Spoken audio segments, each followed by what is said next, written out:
അസ്സലാമു അലൈക്കും വറഹ്മത്തുള്ളാഹി വബറകാതുഹു.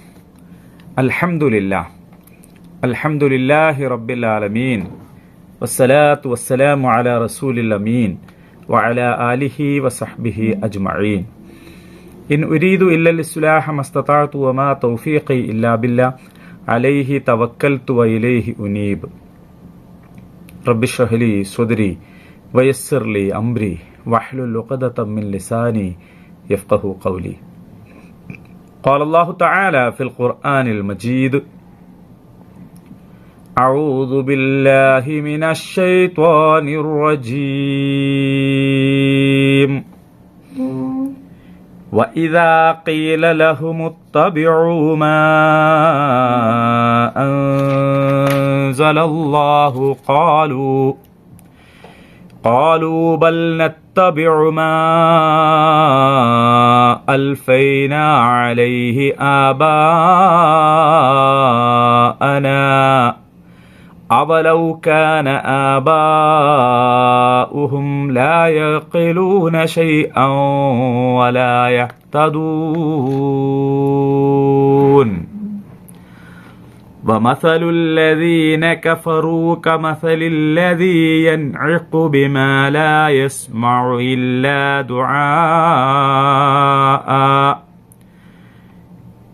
إلا دعاء ونداء صم بكم عمي فهم لا يعقلون. സദഖല്ലാഹുൽ അദീം. ഏറെ ആദരണീയരായ ഖുർആൻ പഠിതാക്കളെ, അല്ലാഹു സുബ്ഹാനഹു തആല നമ്മെ എല്ലാവരെയും അനുഗ്രഹിക്കുമാറാകട്ടെ. പരിശുദ്ധ ഖുർആനിൽ നിന്ന് ഉപകാരപ്രദമായ വിജ്ഞാനത്തെ അല്ലാഹു നമുക്ക് അധികരിപ്പിച്ചു തരുമാറാകട്ടെ. പരിശുദ്ധ ഖുർആനിൽ നിന്ന് ഹിദായത്ത് ലഭിച്ചിട്ടുള്ള ഭാഗ്യവാന്മാരിൽ അല്ലാഹു തആല നമ്മെ എല്ലാവരെയും ഉൾപ്പെടുത്തി നമ്മെ പ്രത്യേകം സഹായിക്കുമാറാകട്ടെ. പരിശുദ്ധ ഖുർആനിലെ സൂറ അൽ ബഖറയിൽ 169 വരെയുള്ള ആയത്തുകളാണ് നമ്മൾ ഇതിനകം പഠിച്ചു കഴിഞ്ഞത്. ഇന്നിവിടെ 170, 171 ആയത്തുകളാണ് നമ്മൾ പാരായണം ചെയ്തിട്ടുള്ളത്. അല്ലാഹു സുബ്ഹാനഹു തആല പറയുകയാണ്: വഇദാ ഖീല ലഹും, അവരോട് പറയപ്പെട്ടാൽ എന്താണ്? ഇത്തബിഉ, നിങ്ങൾ ഇത്തിബാ ചെയ്യുക, നിങ്ങൾ പിൻപറ്റുക. മാ അൻസലല്ലാഹ്, അല്ലാഹു തആല ഇറക്കിയിട്ടുള്ളതിനെ.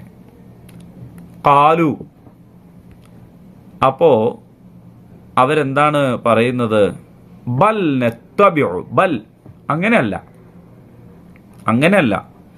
നത്തബിഉ, ഞങ്ങൾ പിൻപറ്റുന്നത് മാ അൽഫൈന അലൈഹി ആബാഅന, ഞങ്ങളുടെ പിതാക്കൾ എന്ത് ചെയ്യുന്നതാണോ ഞങ്ങൾ കണ്ടിട്ടുള്ളത് അതാണ് ഞങ്ങൾ പിന്തുടരുക. അവലൗ കാന ആബാഉഹും, അവരുടെ പിതാക്കൾ ആയിരുന്നുവെങ്കിലോ, ലാ യഖിലൂന ശൈഅ, ഒന്നും ചിന്തിക്കാത്ത ആളുകൾ, വലാ യഹ്തദൂൻ, സന്മാർഗം പ്രാപിക്കാത്തവരും. നിങ്ങൾ അല്ലാഹു ഇറക്കിയതിനെ പിൻപറ്റുക എന്നവരോട് പറഞ്ഞാൽ അവർ പറയുന്നത് ഞങ്ങളുടെ പിതാക്കന്മാര്, ഞങ്ങളുടെ ബാപ്പപ്പാപ്പമാര്, അതാണ് പിതാക്കൾ എന്ന് പറയുമ്പോൾ. പിതാവ്, ഒരാൾക്കൊരു പിതാവല്ലേ ഉണ്ടാവും. വാപ്പ, വാപ്പാന്റെ വാപ്പ, വെല്ലിപ്പ, നമ്മുടെ നാട്ടിൽ കാക്ക കാരണവന്മാര്, ബാപ്പപ്പാപ്പമാര് എന്നൊക്കെ പറയുന്ന ഒരു കാര്യമാണ്. അവര് ചെയ്ത് കണ്ടിട്ടുള്ളത് എന്താണോ അതാണ് ഞങ്ങൾ പിൻപറ്റുക എന്നവർ പറയും. അപ്പൊ ചോദ്യം, അവരെയാണ് നിങ്ങൾ പിൻപറ്റുന്നത്, എന്നാൽ അവർ വിവരമില്ലാത്തവരായിരുന്നെങ്കിലോ, ഒന്നും ചിന്തിക്കാത്തവരായിരുന്നെങ്കിലോ, അവർ സന്മാർഗം പ്രാപിച്ചിട്ടില്ലാത്തവരായിരുന്നെങ്കിലോ നിങ്ങളുടെ വഴിയും അതുതന്നെയാണോ? മസലുല്ലദീന കഫറു, നിഷേധികളുടെ ഉപമ എന്ന് പറയുന്നത് കമസലല്ലദീ യൻഇഖു ബിമാ ലാ യസ്മഅ, ഒന്നും കേൾക്കാത്ത, ഇല്ലാ ദുആഅൻ വനിദാഅ, വിളിയും തെളിയും അല്ലാതെ ഒന്നും കേൾക്കാത്ത ജന്തുക്കളെ, അത്തരം ജന്തുക്കളോട് ഒച്ചയിടുന്നത് പോലെയാണ്. സുമ്മും ബുക്മുൻ ഉമ്യുൻ, അവര് അന്ധരാണ്, അവർ ബധിരരാണ്, അവർ മൂകരാണ്. ഫഹും ലാ യഖിലൂൻ, അവര് ഒന്നും തന്നെ ചിന്തിക്കുന്നില്ല. ഒന്നും ചിന്തിക്കാത്ത അന്ധരും ബധിരരും മൂകരുമായ, ഒച്ചയും തെളിയും ഒന്നും കേൾക്കാത്ത, അതല്ലാത്തതൊന്നും കേൾക്കാത്ത ജന്തുക്കളെ പോലെയാണ് ഈ കാഫിറുകൾ എന്ന് പറയുന്നത് എന്ന് അല്ലാഹു സുബ്ഹാനഹു വ തആല ഇവിടെ പറയാണ്. അപ്പോൾ ഒരാൾക്ക് ഒരു പക്ഷേ കാതു കേൾക്കാതിരിക്കാം, അയാൾ കണ്ണ് കാണുമ്പോൾ കേൾക്കാത്തതിൻ്റെ പ്രശ്നം കണ്ണ് കാണുന്നതിലൂടെ അയാൾ പരിഹരിക്കും, കാഴ്ചയിലൂടെ. ചിലപ്പോൾ സംസാരിക്കുന്നത് പോലും നമ്മുടെ ലിപ് മൂവ്മെന്റ്, ചുണ്ടുകളുടെ അനക്കം നോക്കി മനസ്സിലാക്കാൻ കഴിയും.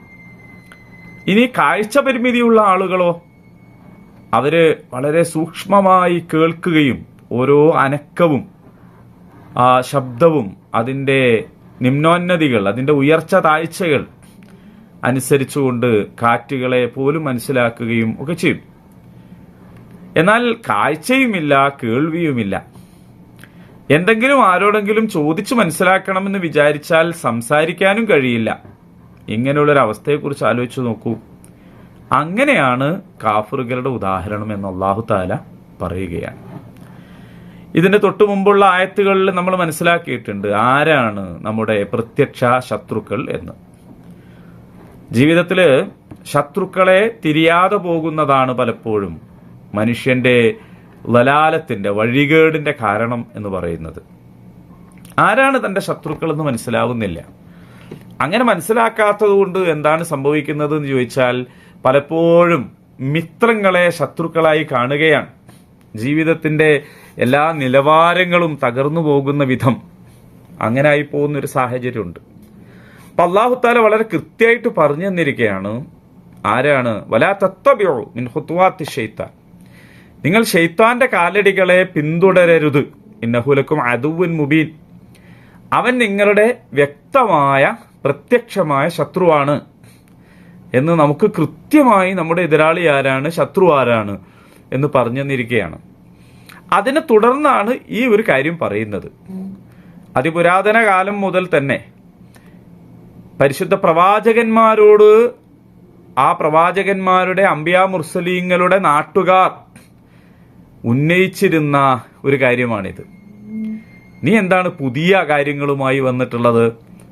നീ കൊണ്ടുവന്ന പുതിയ ദീൻ എന്താണ്? ഞങ്ങളൊക്കെ ഇവിടെ എത്ര കാലമായി ജീവിക്കുന്നു, ഞങ്ങളിവിടെ എത്ര കാലമായിട്ട് ഇവിടെ ഞങ്ങളുടേതായ സംസ്കാരങ്ങളിലൂടെ, ഞങ്ങളുടെ ആരാധനാ രീതികളിലൂടെ ഞങ്ങളുടേതായ ജീവിതം നയിച്ചുകൊണ്ടിരിക്കുന്നു. അവിടെ നീ ഒരു പുതിയതുമായിട്ട് വന്നിരിക്കുകയാണോ? നീ ഒരു പുത്തൻവാദിയാണല്ലോ എന്ന നിലയിലാണ് സംസാരിച്ചു കൊണ്ടിരുന്നിട്ടുള്ളത്. ഇത് അതിപുരാതനമായിട്ടുള്ള പ്രവാചകന്മാരുടെ കാലം മുതലേ അങ്ങനെ തന്നെയാണ് പറഞ്ഞുകൊണ്ടിരിക്കുന്നത്. ഞങ്ങൾക്ക് ഇബ്രാഹിം അലൈഹി ഇസ്ലാമിനോട് ഇത് പറഞ്ഞിട്ടുണ്ട്. ഞങ്ങളുടെ പൂർവ്വപിതാക്കള് ചെയ്യുന്നതിനെതിരാണല്ലോ ഇബ്രാഹിം നീ പറയുന്നത് എന്ന് പറഞ്ഞിട്ടുണ്ട്.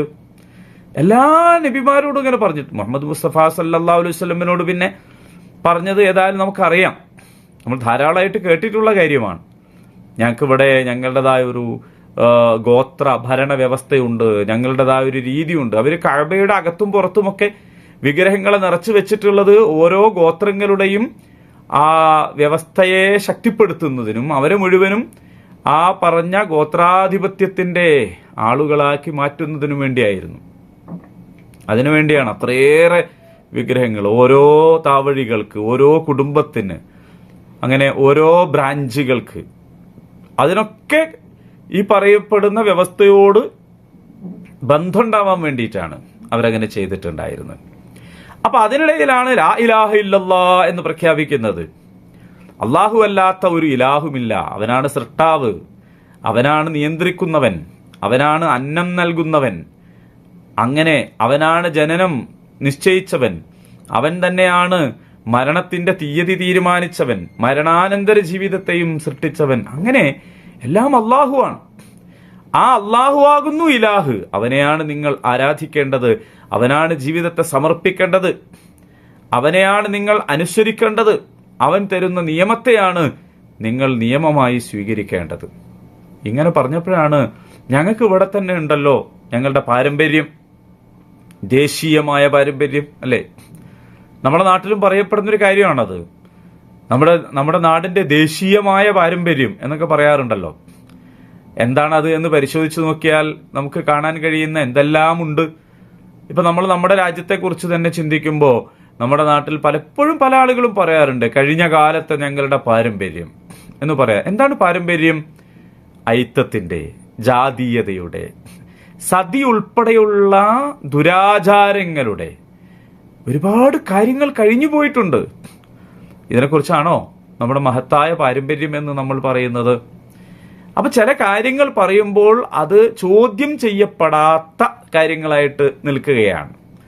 നമ്മുടെ നാടിന്റെ മഹത്തായ പാരമ്പര്യം എന്ന് പറഞ്ഞാൽ പിന്നെ ആർക്കും ഒന്നും ചോദിക്കാൻ പറ്റൂല. കാരണം അങ്ങനെ ചോദിച്ചു കഴിഞ്ഞാൽ അവൻ രാജ്യദ്രോഹിയായി മാറുകയാണ്, അവൻ ദേശദ്രോഹിയായി മാറുകയാണ്. യഥാർത്ഥത്തിൽ അങ്ങനെയല്ല.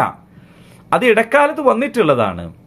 ഈ ജാതീയതക്കു മുമ്പേ, സതി ഉൾപ്പെടെയുള്ള അനാചാരങ്ങൾക്കു മുമ്പേ, അല്ലെങ്കിൽ അത്തരത്തിലുള്ള എല്ലാ കാര്യങ്ങൾക്കും മുമ്പേ ഈ നാടുണ്ട്, ഈ നാട്ടിൽ ജനങ്ങളുണ്ട്. യഥാർത്ഥത്തിൽ അതിനിടക്കാലത്ത് വന്നിട്ടുള്ളതാണ് ഇത്തരം ദുരാചാരങ്ങൾ. അതിനെ നമ്മുടെ പാരമ്പര്യമായി എടുത്തു പറയുന്നവരെ നമുക്ക് കാണാൻ കഴിയും. അപ്പൊ അങ്ങനെ വരുമ്പോൾ അത് പരമപവിത്രമായതായും ചോദ്യം ചെയ്യപ്പെടാത്ത സംഗതിയൊക്കെ ആയിട്ടാണ്. അത് ആരാധനാ രംഗത്ത് മാത്രമല്ല, നമ്മുടെ സാമ്പത്തിക ഇടപാടുകളിൽ, നമ്മുടെ പെരുമാറ്റങ്ങളിൽ, നമ്മുടെ സ്വഭാവങ്ങളിൽ, നമ്മുടെ ശീലങ്ങളിൽ, നമ്മുടെ ആഘോഷങ്ങളിൽ, എല്ലായിടത്തും അങ്ങനെ നമുക്ക് കാണാൻ പറ്റും. ഇവിടെ എങ്ങനെയാണ് എന്നാണ് പറയാ. ഇതാണ് നമ്മുടെ നാടിന്റെ ശീലം, ഇതാണ് ഞങ്ങളുടെ രീതി, ഞങ്ങളുടെ കുടുംബം എങ്ങനെയാണ്, ഞങ്ങളുടെ തറവാട്ടിൽ ഇങ്ങനെയാണ് അങ്ങനെ പറയാറുണ്ടല്ലോ. ഞങ്ങളുടെ തറവാട്ടിൽ ഇങ്ങനെയാണ്, ഞങ്ങളുടെ കുടുംബത്തിൽ ഇങ്ങനെയാണ്. അങ്ങനെ പാരമ്പര്യങ്ങളെ കുറിച്ച് ഇങ്ങനെ പറഞ്ഞുകൊണ്ടിരിക്കുക എന്ന് പറയുന്നൊരു സംഗതി പഴയ കാലത്തും ഉണ്ടായിട്ടുണ്ട്, പുതിയ കാലത്തും ഉണ്ടായിട്ടുണ്ട്. ജീവിതത്തിൽ അതൊക്കെ നിങ്ങളെ രക്ഷപ്പെടുത്തുമോ? അങ്ങനെ നിങ്ങളെ രക്ഷപ്പെടുത്തുമോ? അങ്ങനെ അത് നിങ്ങൾക്ക് നേരായ മാർഗത്തിലേക്ക് നിങ്ങളെ നയിക്കുമോ? നിങ്ങളുടെ ഉപ്പാപ്പമാര്, കാക്ക കാരണവന്മാര് ചെയ്തത് ചെയ്താൽ നിങ്ങൾ രക്ഷപ്പെടണമെങ്കിൽ അവർ സന്മാർഗത്തിലാവണ്ടേ, അവർ ചിന്തിക്കുന്നവരാകണ്ടേ.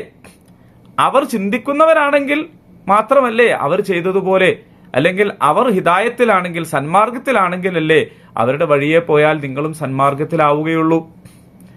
മുമ്പേ ഇങ്ങനെ പോയിക്കൊണ്ടിരിക്കുന്ന ഒരു ജന്തുവിന് പിന്നാലെ ഇപ്പൊ താറാവുകളൊക്കെ നയിച്ചു പോകുന്നത് നമ്മൾ കാണും. മുമ്പിലുള്ള താറാവ് ഇതിനെ നയിക്കുന്ന ഇടയൻ എന്താ ചെയ്യുക? എല്ലാറ്റിനെയും തെളിക്കേണ്ട കാര്യമില്ല. മുമ്പിലുള്ള ഒന്നിനെ അയാൾ ഉദ്ദേശിക്കുന്ന വഴിയിലേക്ക് കൊണ്ടുപോയാൽ മതി. അപ്പൊ പിറകെയുള്ള നൂറുകണക്കിന് താറാവുകൾ അതങ്ങനെ പോകും. കാലികളൊക്കെ അങ്ങനെയാണ്. കാലികളെ മുമ്പിലുള്ളതിനെ തെളിച്ചാൽ തന്നെ പിറകിലുള്ള എല്ലാം അതിന്റെ പിന്നാലെ പോകും. അത് എങ്ങോട്ടും പോകും. അതിന് തീറ്റ കിട്ടുന്നിടത്തേക്ക് പോകും, അതിന് വെള്ളം കിട്ടുന്നിടത്തേക്ക് പോകും. മാത്രമല്ല അതിനെ അറുക്കാൻ കൊണ്ടുപോവുകയാണെങ്കിലും അത് തീറ്റയും പുല്ലും കിട്ടുന്നിടത്തേക്ക് പോകുന്ന അതേ ഉത്സാഹത്തോടു കൂടി തന്നെയാണ് അതിനെ അറുക്കാൻ കൊണ്ടുപോകുമ്പോഴും അവ പോകുന്നത്. കാരണം അവരൊന്നും പ്രത്യേകിച്ച് ചിന്തിക്കുന്നില്ല ഞങ്ങൾ എങ്ങോട്ടാണ് പോകുന്നത്, ഇത് ഞങ്ങളുടെ ജീവിതത്തിന് അപകടമാണോ, ഗുണകരമാണോ, ഇതിൽ നിന്ന് രക്ഷപ്പെടേണ്ടതുണ്ടോ, ഇത് എന്താണ് കാര്യം, ഇതിനെക്കുറിച്ചൊന്നും ചിന്തിക്കുന്നില്ല. അവരെങ്ങനെ പോവുകയാണ്, അവരൊന്നും മനസ്സിലാക്കുന്നില്ല. അവര് ആ കാലികളെ തെളിച്ചു കൊണ്ടുപോകുന്നവർ തന്നെ ഒരുപക്ഷെ ആ സമയത്ത് മറ്റുള്ളവരോട് ഈ കാലികൾക്ക് വില പറയുന്നുണ്ടാകും, അതിന്റെ മുന്നിൽ വെച്ചുകൊണ്ട് തന്നെ ഇതിനെ അറുക്കുന്നതിനെ കുറിച്ച് പറയുന്നുണ്ടാകും, ഇതിന്റെ വിതരണത്തെക്കുറിച്ച് പറയുന്നുണ്ടാകും. അതൊക്കെ കാലികൾക്ക് അതൊക്കെ കേട്ടിട്ട് എന്ത് മനസ്സിലാവാൻ? അങ്ങനെ മനസ്സിലായാൽ തന്നെ എന്ത് തീരുമാനമെടുക്കാൻ? അവരെങ്ങോട്ട് പോകാൻ? അവരിങ്ങനെ നയിക്കപ്പെടുകയാണ് ചെയ്യുന്നത്.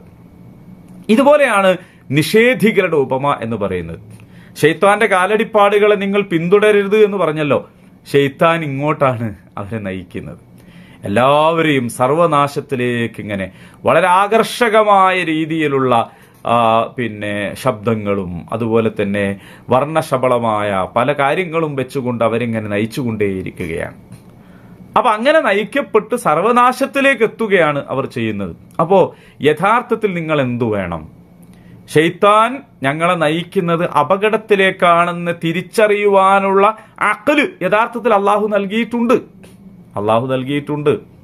അള്ളാഹു മനുഷ്യന് ബുദ്ധി നൽകിയിട്ടുണ്ട്. അള്ളാഹു മനുഷ്യന് ചിന്താശേഷി നൽകിയിട്ടുണ്ട്. ബുദ്ധിശക്തിയില്ലാത്ത, ചിന്താശേഷിയില്ലാത്ത, മാനസികാരോഗ്യമില്ലാത്ത, യാതൊന്നും കണ്ടാലും കേട്ടാലും മനസ്സിലാവാത്ത വല്ല ആളുകളുമുണ്ടെങ്കിൽ അവരെ സംബന്ധിച്ചിടത്തോളം അവർക്കൊരു ബാധ്യതയുമില്ല. അങ്ങനെയുള്ള ആളുകൾ ഉണ്ടാവാം, ഭ്രാന്തുള്ള ആളുകൾ, അതല്ലെങ്കിൽ ബുദ്ധിയില്ലാത്ത, ബുദ്ധി വളർച്ച എത്തിയിട്ടില്ലാത്ത ആളുകളൊക്കെ ഉണ്ടാകും. അവരെ സംബന്ധിച്ചിടത്തോളം ഈ നന്മതിന്മകളുടെ പ്രശ്നമോ ജീവിത വ്യവസ്ഥ തെരഞ്ഞെടുക്കുന്ന പ്രശ്നമൊന്നും അവർക്കില്ല. അവർക്ക് യാതൊരു സാധ്യതയില്ലാത്തതുകൊണ്ട് അവർക്ക് ബാധ്യതയുമില്ല. അതേ സമയത്ത് അങ്ങനെയല്ലാത്ത ആളുകൾ, അള്ളാഹുവിൽ നിന്ന് അഖ്ല് ലഭിച്ചിട്ടുള്ള ആളുകൾ, ബുദ്ധി ലഭിച്ചിട്ടുള്ള ആളുകൾ, ആ ബുദ്ധി കൊണ്ട് അവരെന്തെല്ലാം ആലോചിക്കുന്നുണ്ട്. അവരുടെ ജീവിതത്തിൽ ഭൗതിക വിഭവങ്ങളെ തെരഞ്ഞെടുക്കുമ്പോൾ അവരവരുടെ ബുദ്ധി ഉപയോഗിക്കുന്നുണ്ട്. അവരൊരു ഷോപ്പിൽ കയറി ചെല്ലുന്നു, അവർക്ക് അവരുടെ മുമ്പിൽ ഒരുപാട് വസ്തുക്കളെ സെയിൽസ്മാൻ നിരത്തിയിട്ട് കൊടുക്കുമ്പോൾ അവരതിൽ നിന്ന് തെരഞ്ഞെടുക്കുന്നുണ്ട്. അവർക്ക് പാകമായത്, അവർക്ക് ഇഷ്ടമുള്ളത് അവർ തിരഞ്ഞെടുക്കുന്നുണ്ട്. ചിലത് വേണ്ട എന്ന് വെക്കുന്നുണ്ട്, ചിലത് വാങ്ങാൻ തീരുമാനിക്കുന്നുണ്ട്, ചിലത് അനിവാര്യമായും ശേഖരിക്കണം, സംഘടിപ്പിക്കണം എന്ന് തീരുമാനിക്കുന്നുണ്ട്. അപ്പൊ അതെന്തുകൊണ്ടാണ്? തിരഞ്ഞെടുക്കാനുള്ള ശേഷിയും കഴിവും അവർക്കുള്ളത് കൊണ്ടാണ്. ഇതുപോലെ നിങ്ങൾ യഥാർത്ഥത്തിൽ വലാലത്ത് വേണമോ ഹിദായത്ത് വേണമോ എന്ന് സ്വയം തിരഞ്ഞെടുക്കണം. നേരത്തെ പറഞ്ഞല്ലോ, ഒരു നേതാവിനെ കണ്ടു, ആ നേതാവ് ഇങ്ങനെയാണ്, എന്നാ പിന്നെ ഞങ്ങളും അങ്ങനെ പോകട്ടെ. അയാൾ പറഞ്ഞതുപോലെ അയാളോടല്ല ചോദിക്കുക, ഓരോരുത്തരോടാണ് ചോദിക്കുക. അന്ധമായി ഒരാളെ അനുകരിച്ച് ആ നേതാവിന് വേണ്ടി ജീവിതത്തെ സമർപ്പിച്ച്, അതിനുവേണ്ടി ജൈവിളിച്ച്, അതിനുവേണ്ടി സമ്പത്ത് കൊടുത്ത്, ശരീരം കൊടുത്ത്, ഉറക്കമളച്ച്, അതിനുവേണ്ടി തന്നെ നടന്നാൽ അവസാനം നേതാക്കന്മാർ തള്ളിപ്പറയുന്നതിനെ കുറിച്ചാണല്ലോ തൊട്ടു മുമ്പുള്ള ആയത്തുകളിൽ അല്ലാഹു തആല നമ്മളോട് പറഞ്ഞിട്ടുള്ളത്. അതുകൊണ്ട് നിങ്ങൾ പിൻപറ്റേണ്ടത് എന്താണ്? വളരെ കൃത്യമാണ്. ശൈത്താന്റെ കാലടിയെ പിന്തുടരരുത് എന്ന് പറഞ്ഞിട്ട് പിന്നെ ശൂന്യതയിലേക്ക് വിടുകയല്ലേ ചെയ്തിട്ടുള്ളത്. ശൈത്താന്റെ വലാ തത്തബിഊ ഖുതുവാത്തി ശൈത്താൻ, ശൈത്താന്റെ കാലടി, ഓരോ കാലടിയും വെച്ച് അയാൾ സർവനാശത്തിലേക്ക് ഇങ്ങനെ പോയിക്കൊണ്ടിരിക്കുകയാണ്. ആ കാലടിയെ അല്ല നിങ്ങൾ പിന്തുടരേണ്ടത്. പിന്നെ എന്തിനെയാണ് പിന്തുടരേണ്ടത്? മാ അൻസലല്ലാഹ്, അള്ളാഹു ഇറക്കിയിട്ടുള്ളതിനെയാണ് പിന്തുടരേണ്ടത്. മനുഷ്യനെ രക്ഷപ്പെടാൻ അള്ളാഹു അയച്ചു തന്ന മാർഗാണത്, അല്ലെ?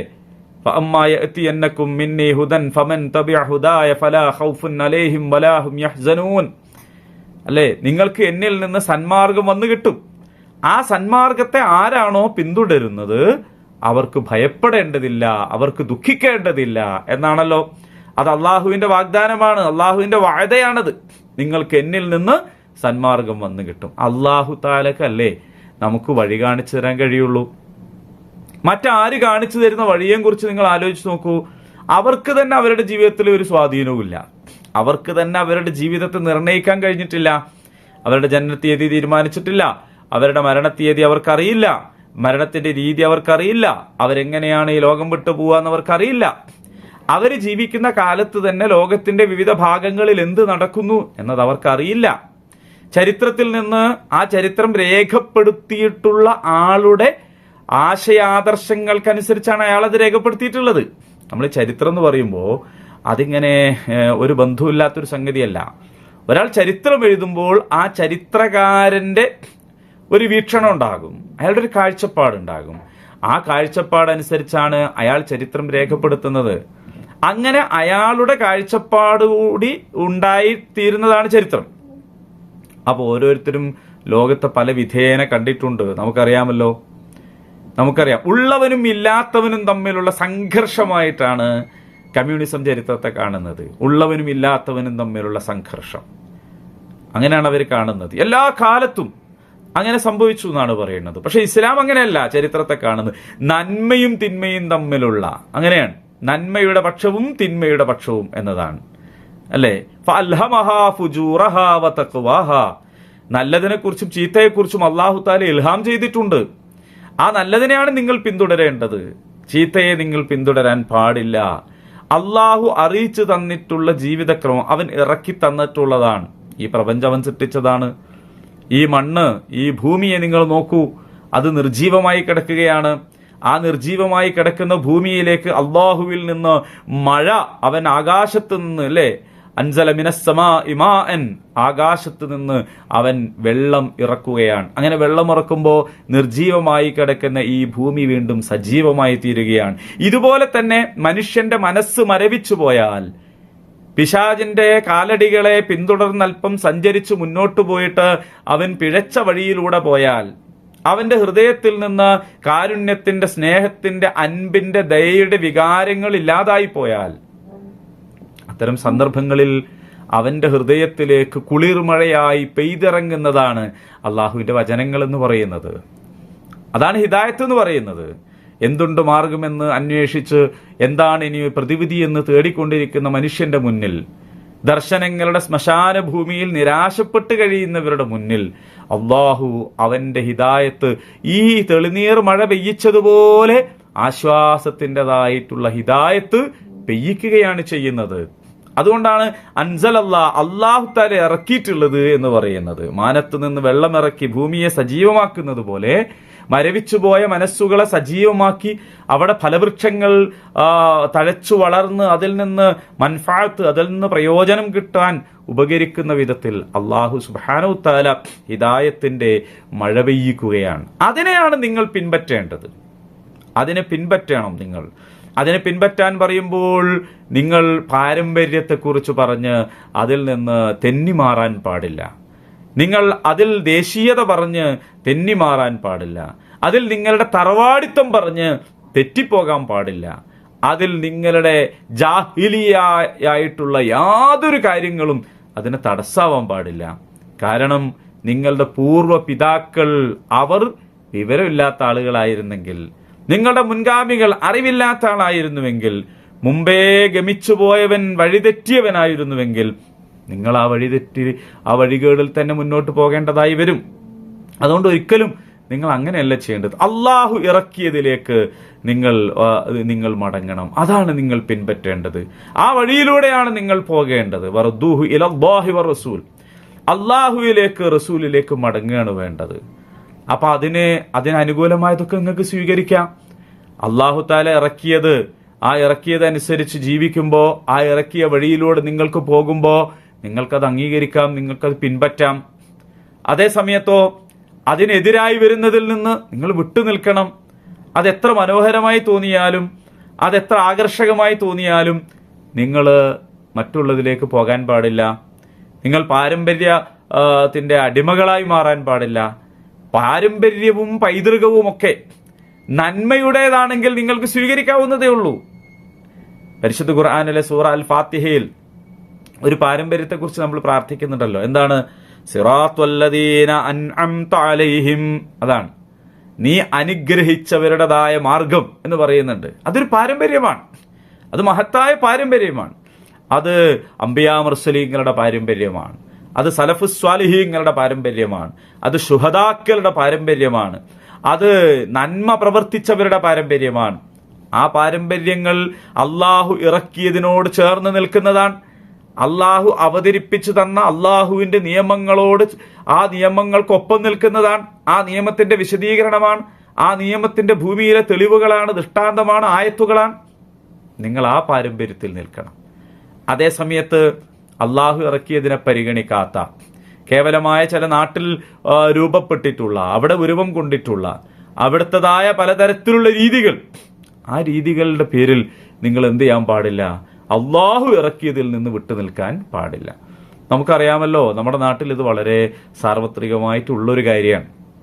അയാളോട് പറഞ്ഞു നോക്കൂ, ഇങ്ങനെയല്ല ശരിക്കും വേണ്ടത് കേട്ടോ, ഇതല്ല കേട്ടോ ഇസ്ലാം, ഇങ്ങനെയല്ല കേട്ടോ നമ്മുടെ രീതി എന്ന് പറയുമ്പോൾ ഞങ്ങൾ ഇങ്ങനെയാണ് കണ്ടിട്ടുള്ളത്. ഇത്രയായിരം ആളുകളൊക്കെ നരകത്തിലാണെന്നാണോ നിങ്ങൾ പറയണത്? ഞങ്ങളുടെ വാപ്പയും ഉപ്പാപ്പമാരൊക്കെ നരകത്തിലാണെന്നാണോ നിങ്ങൾ പറയേണ്ടത്? വല്ലാത്തൊരു പറച്ചിൽ തന്നെയാണ് കേട്ടോ അത്, അല്ലെ? ഫിറഔൻ വരെ ചോദിച്ചു മൂസാ നബിയോട്, അല്ല മൂസ, നീ പറയണതാണ് ദീനെങ്കിൽ, നീ പറയുന്നതാണ് ശരിയെങ്കിൽ ഞങ്ങളുടെ മുൻഗാമികളുടെ അവസ്ഥ എന്താന്ന് നീ ഒന്ന് പറ. എന്താണ് ഞങ്ങളുടെ മുൻഗാമികളുടെ അവസ്ഥ എന്ന് നീ ഒന്ന് പറ. ഇത് യഥാർത്ഥത്തിൽ ഒരു വെട്ടിലാക്കലാണ്. എന്തിനാണ്? മൂസ അലൈഹി സ്വലാമിനോട് ചോദിച്ചിട്ട് മൂസാ നബി പറയാണ്, അവരൊക്കെ നരകത്തിലാന്ന് പറഞ്ഞാൽ എന്താ? അപ്പൊ ആ ചുറ്റുപാടുമുള്ള കൊട്ടാരത്തിലുള്ള ആ നാട്ടിലുള്ള ആൾക്കാരോട് പറയും, നമ്മുടെ വാപ്പാനെയും വല്യാപ്പാനെയും ഒക്കെ നമ്മുടെ പൂർവികരായ ആൾക്കാരൊക്കെ നരകത്തിലാന്ന് പറയാൻ വന്നിരിക്കുകയാണ് മൂസ. ഇനി അതല്ല, അവരൊക്കെ സന്മാർഗത്തിലാന്ന് പറഞ്ഞാലോ, എന്നാ പിന്നെ നീ എന്തിനാ പുതിയ ദീനുമായിട്ട് വന്നത് ചോദിക്കാനാണ്. പക്ഷെ മൂസാ നബി അലൈഹി സ്വലാം വളരെ കൃത്യമായി അതിന് മറുപടി കൊടുത്തു കേട്ടോ. മൂസാ നബി പറഞ്ഞു അതൊക്കെ അള്ളാന്റെ അടുത്തുള്ള കാര്യമാണ്. പക്ഷെ ഞാൻ പറയുന്നത്, ആ കാലത്തും എന്തുണ്ട്? പാരമ്പര്യത്തെക്കുറിച്ച്.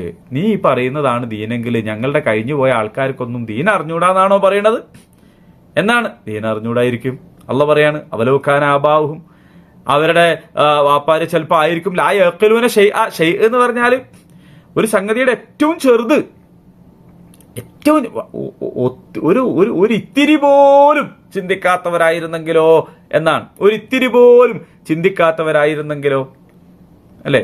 പരിശുദ്ധ ഖുർആൻ പഠിക്കുമ്പോൾ നമ്മൾ ഖുർആൻ പഠിതാക്കളാണല്ലോ, ഖുർആൻ മനസ്സിലാക്കുന്നവരാണല്ലോ, ഖുർആനിന്റെ വ്യാഖ്യാനവും വിശദീകരണവും പഠിക്കുന്നവരാണല്ലോ.